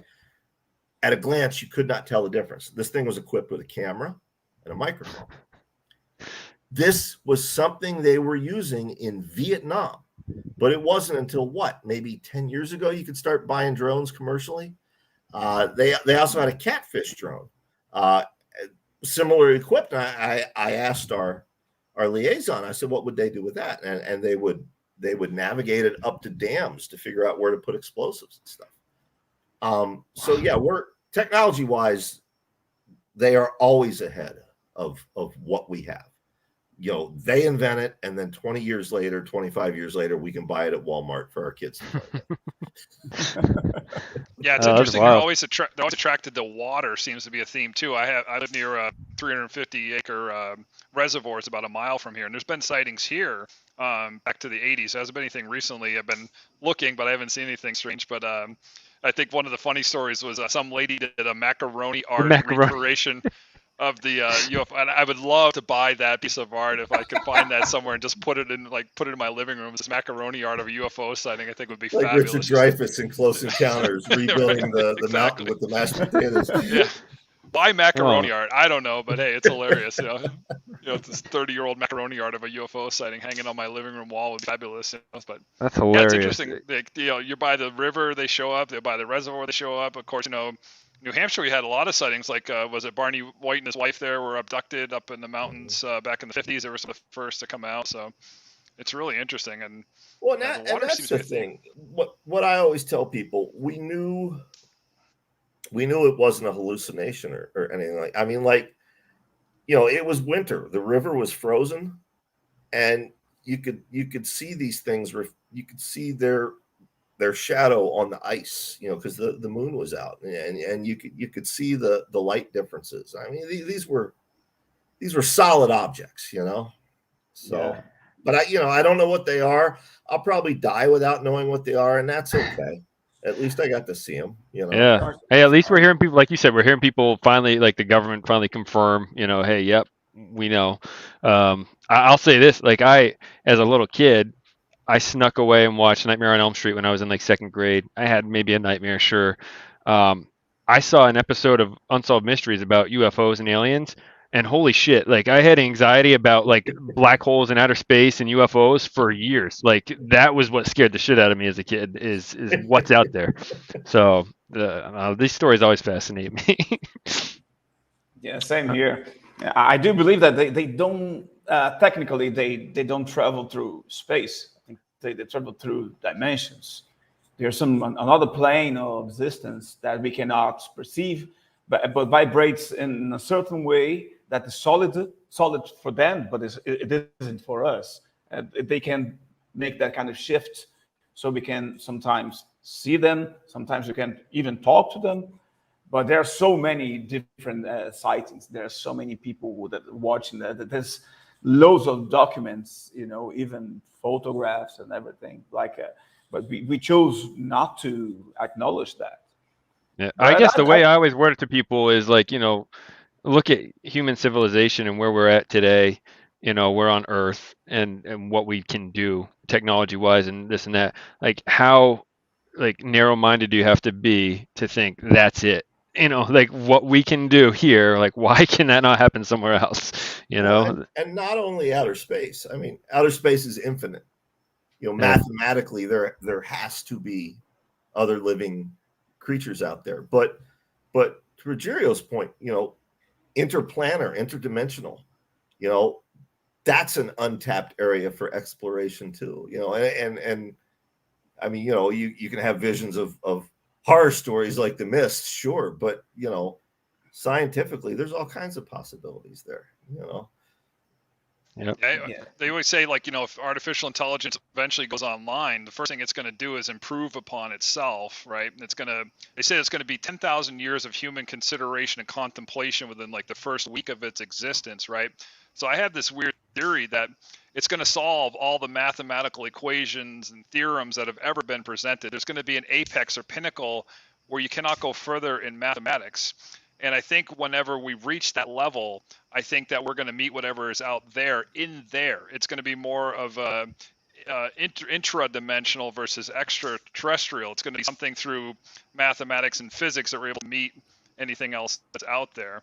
I think that's coming eventually, right? That's going to be real interesting to see if something becomes self-aware. So that's a theory that I have. To your point when you're talking about there's got to be something out there. It's like the Fermi paradox, right? Where they say there's billions and billions of galaxies. So what are the odds that something out there is going to be as similar to us? And then another theory could be that, that we were advanced in our past and we had to reset and start over. And maybe some humans got off the planet for a period of time that were advanced and are coming back. So they're really like our ancestors to a degree, but they're modern. So I have all these different Galactica. Yeah, there you go. Yeah, right. But I mean, we laugh, but so much of science fiction and horror and fantasy deals with these themes that have validity in real life. That's one of my favorite parts of what we do. Hey, we warned you up front. This show can go off on random tangents, and here we are. So. How many, Yeah, how many talk- viewers talk do we is lose? you. Sorry during about that. Nah, I think a lot more people are into this stuff than we give credit. But yeah, we actually have a paranormal UFO investigator coming on our show next Friday, right? Is it next Friday Awesome. already? Yeah, so that'll Yeah, be the fun. 17th. We're looking forward to that. Yeah, Yeah, I love that subject. he had a special on A&E about the Bell Witch too. So Yeah. we can't wait to talk to that guy, Nick White. Cool. But so I wanted to, and we're coming up on 2 hours here. I wanted to give a chance to talk about you. I mean, it seems like you've been working like crazy. You had 2 new books come out here in the last handful of months, with Teeth, Suburban Gothic. So I don't know if you want a chance to plug those at all. I mean, I know we talked about it briefly. Both out in paperback right now. If you're a regular Livid Comics viewer but new to my work, I would suggest you start with Teeth. It's self-contained, and you don't have to have read anything else by me, and it's short. You can consider it a little sampler. Suburban Gothic is actually a sequel to my novel Urban Gothic and to Brian Smith's novel The Freak Show, and we wrote it together. It's our ode to grindhouse films. Hills Have Eyes, stuff like that. And then I actually another book coming out this month. It's actually shipping now in hardcover, called The Seven, which is the first volume of what is admittedly my own Dark Tower. It's John, you probably know because you've read enough of my stuff. All of my stuff is interconnected. The links are subtle, but it all takes place in this shared universe. And The Seven is the first book in a 7-book series where I'm gonna tie all that together.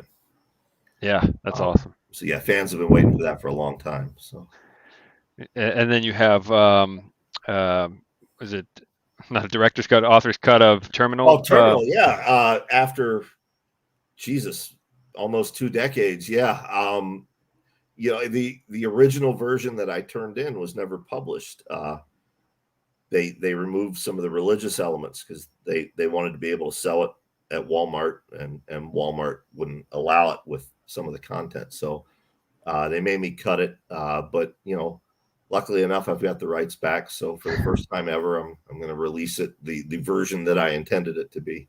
Yeah, that's a signed limited edition coming out from Thunderstorm Books.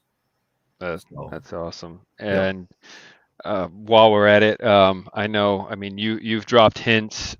Stephen King's dropped hints. We've seen other people drop hints. I knew this was coming. As a huge King fan and a huge Brian Keene fan, my brain just explodes even thinking about it. But I know you're limited in what you can say, but I also know that you've dropped some hints, so I know you can at least talk about it somewhat to a high level. But I am. I am limited in what I can say. But yes, people on Twitter have seen Steve and I going back about me visiting Castle Rock and sightseeing, and he was playing along, and they might have seen Richard Chismar joining in on that as well. And if you start to connect the dots, well, Rich and Steve have done, the third book was just announced, 3 books set in Castle Rock around this character, Gwendy. And now I'm working on something set in Castle Rock involving characters created by Steve and Rich. So that's really all I can say. I can't say more. I had hoped to have it done by now, but it just, life got in the way. The beauty with this project is there is no deadline. When it's done, it's done. But yeah, it's very cool. We talked about writing for Marvel or DC and how, the kid with all the cool toys invites you over to play with the toys. I'm playing with the coolest fucking toys ever. Yeah. Oh my God. I can't even imagine. And so far I've been allowed to do everything I wanted to do with them. I keep worrying that I'm going to break them. I am very aware of the universe I'm playing in, and I want to treat it with respect.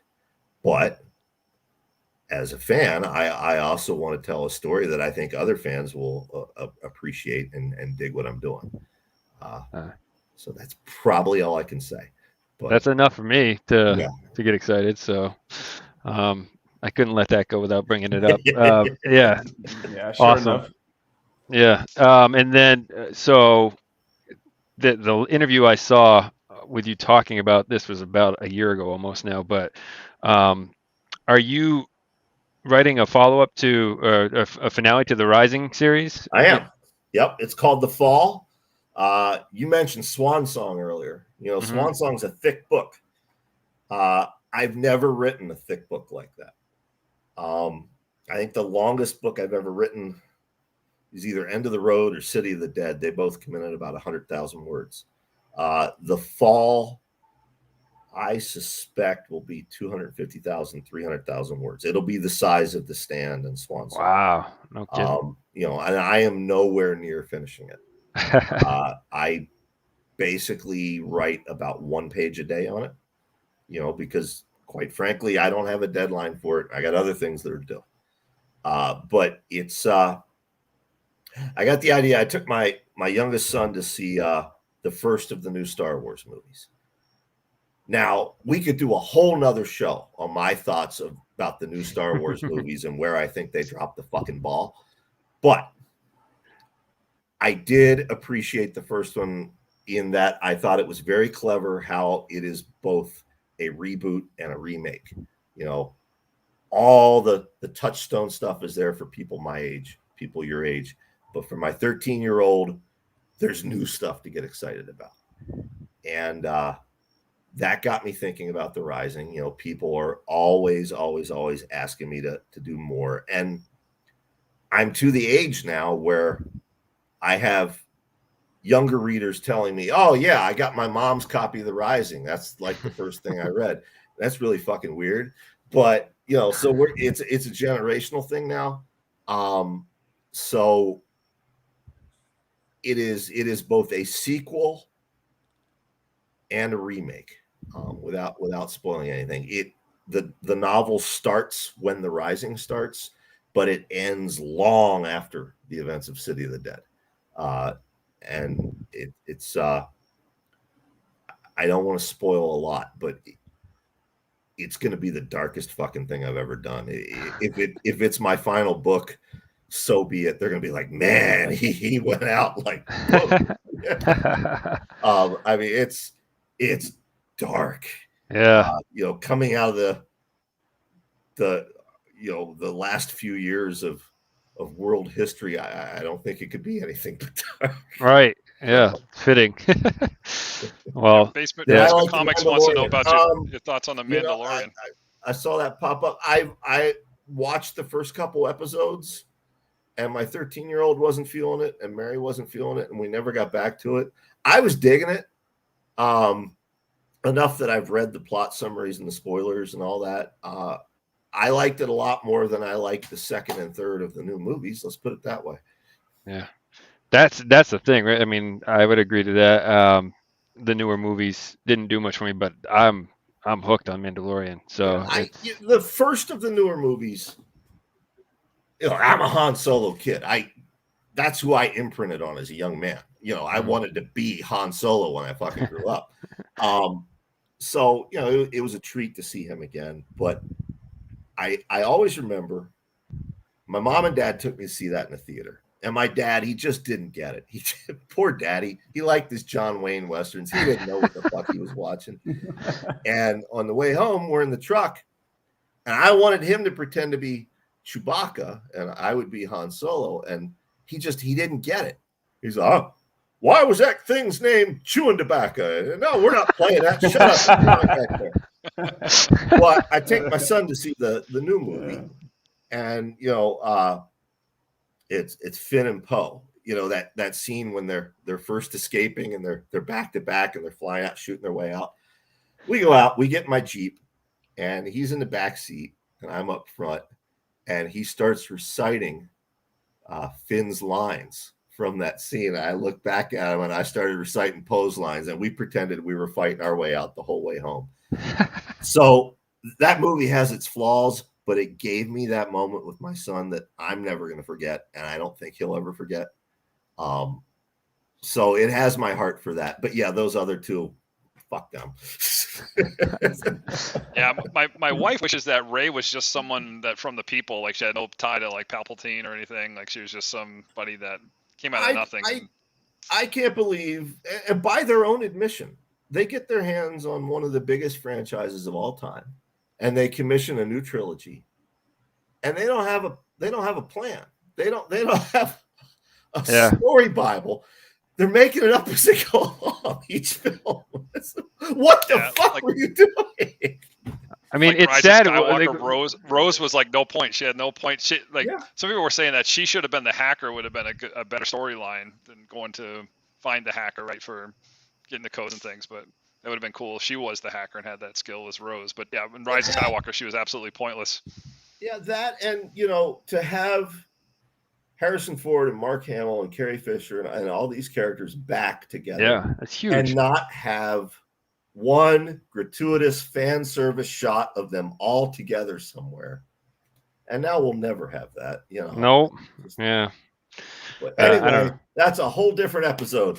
The last thing I'll say to that is it's sad when the scene that sticks out of my head from the whole new trilogy is Luke Skywalker chugging alien milk. I'm like, I remember watching that scene and I was cracking up. I'm like, I don't think I'm supposed to be laughing right now, but I can't help laugh. Like, what is happening? But I think Mark Hamill puked. He said he puked when he drank the green milk or something on set or something. He was like, "This is good." He really did. Yeah. Well, anyways, again, another tangent there on Star Wars, but we're at the 2-hour mark.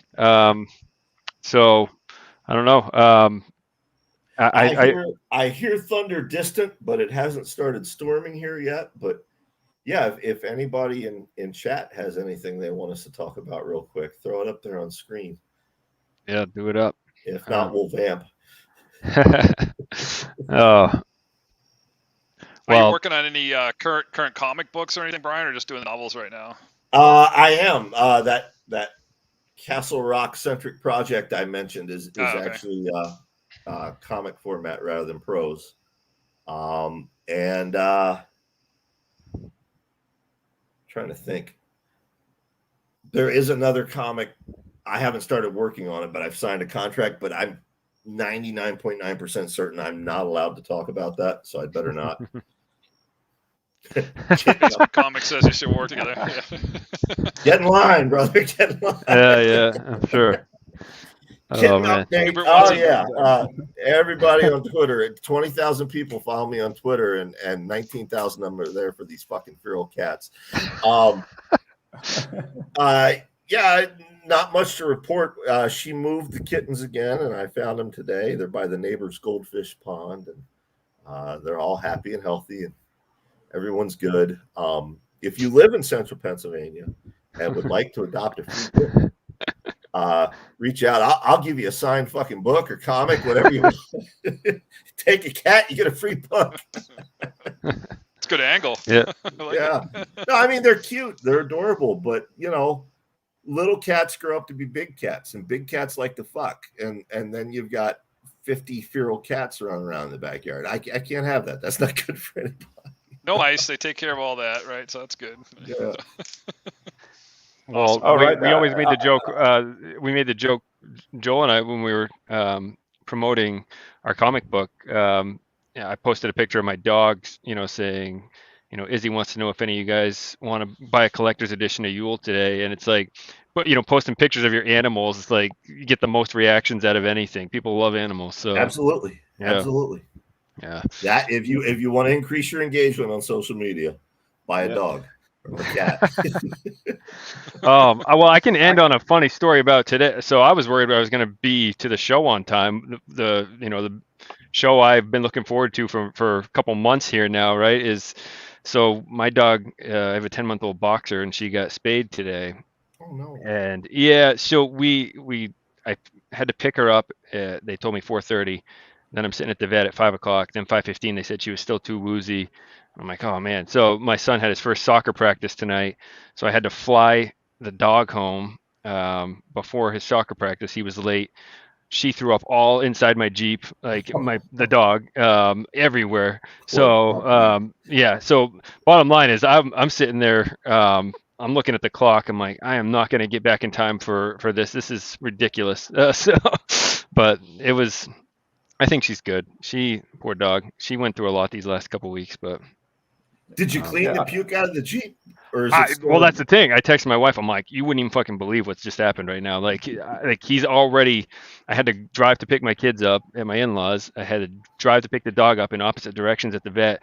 I'm like, I'm trying to drop her off before I bring him to practice, and she throws up right in the driveway before I get the door open. I'm like, I can't leave that. I have to pick that up. It's everywhere. So that was my evening before the show. So yeah. I have one last question for tonight. Sure. And which I think is very important for new writers. I think John's having a great night here because he's obviously a fan, and that's something that I keep on asking myself, and I'm going to readdress the question to you. You come across as a very confident guy. That what you do is good. That kept you rolling. Otherwise you would have, given up, earlier on, would never pursue your career. And obviously that's very important to you. Saying that, my question is, in your opinion, what is the difference between a good writer and a great writer? What's the fine line that can separate those two? That is one hell of a question. Oh, wow. A good writer tells you an entertaining story, and you love it, and you're entertained, and you're fulfilled, and you probably never pick the book up and read it again when you're done. A great writer is one who you may know every word, every chapter of that book, and yet you'll return to it time and time again. And I have certain books that I do that with every year.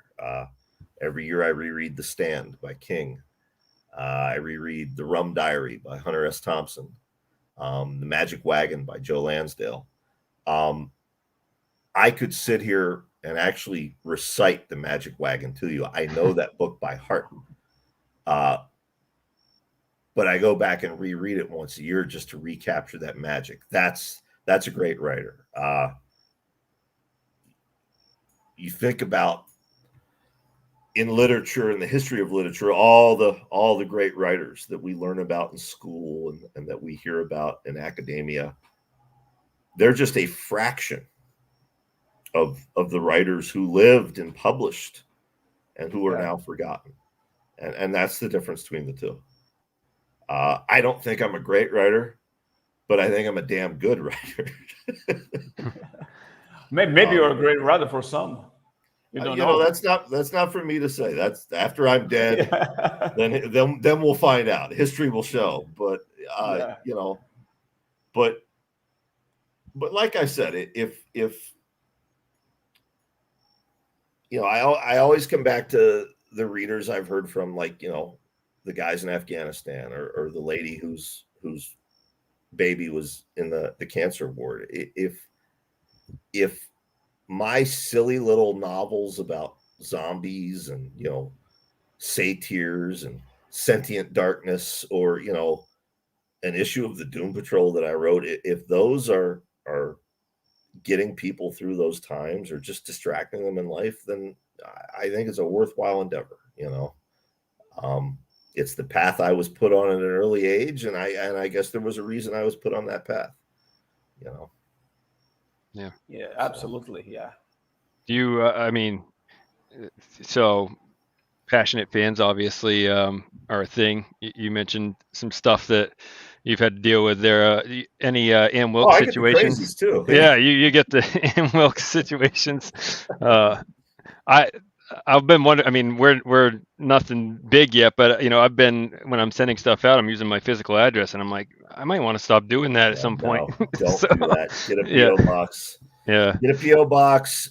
Stop posting pictures of your children online. Oh, my wife's Um, ripping my head off about that because I Yeah. have a lot of industry people and people in the that do comic stuff following me on Facebook now, and she's like, "Did you mark our photos private?" And I'm like, "Nope." You notice tonight I mentioned my sons quite a bit. Not once did I mention their names. I Yeah. haven't told you my 13-year-old has a YouTube channel. I don't follow it.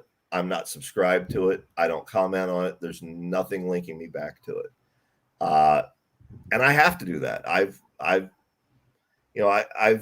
had people show up at the home. I've had death threats. Jeez. God, I've had death threats over the years and still get them. And I don't want to scare anybody off of writing.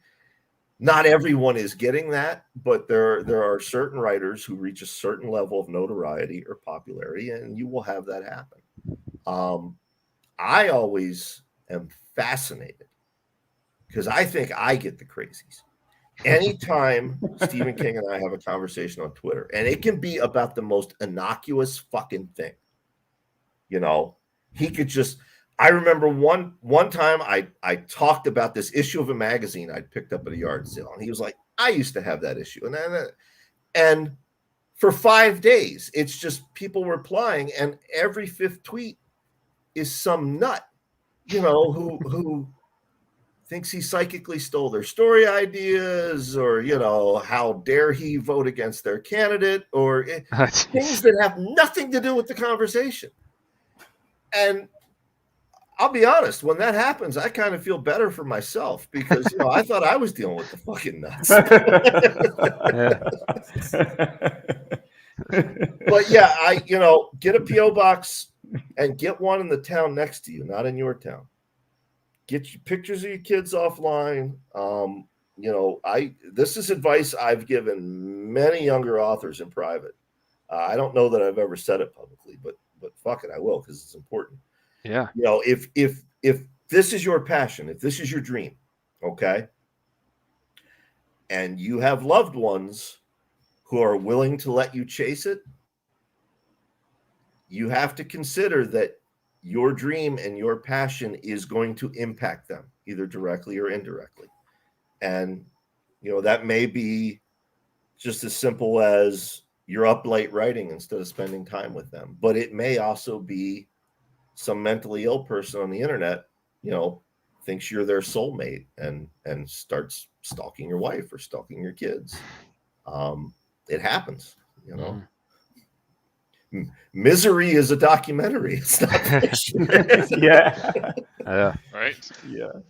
Well, that's a good high note to end Yeah, on. there we go. Get a PO box. The moral of the story: get a PO box. Yeah. Hide yourself. People don't come here to get amused. No. Well, guys, this was fun. Seriously, man. Thank you. This was a blast. Have me Thank you. back anytime. Awesome. Thank you, Brian. Yeah. Thank you very Absolute much. pleasure, man. All right. Yeah. It was We appreciate your time It was tonight. great Yeah, to have you here. we'll be back on Friday. We got Ian Chase Nichols coming on in 2 days. He's the illustrator for Tick and Teenage Mutant Ninja Turtles, so that'll be a fun show too. Because the Tick is Awesome. one of the comics that got me interested in comics when I was a young man. So looking forward to that show too. So I love. Thanks for coming in, Love the Brian. Tick. We appreciate your time tonight. Anything we can do to help you out, we're here for you, and always give back. So Ditto. guys. Right back at you guys. Thanks, brother. We'll catch you guys on Thank you. Friday. I hope everybody stays livid.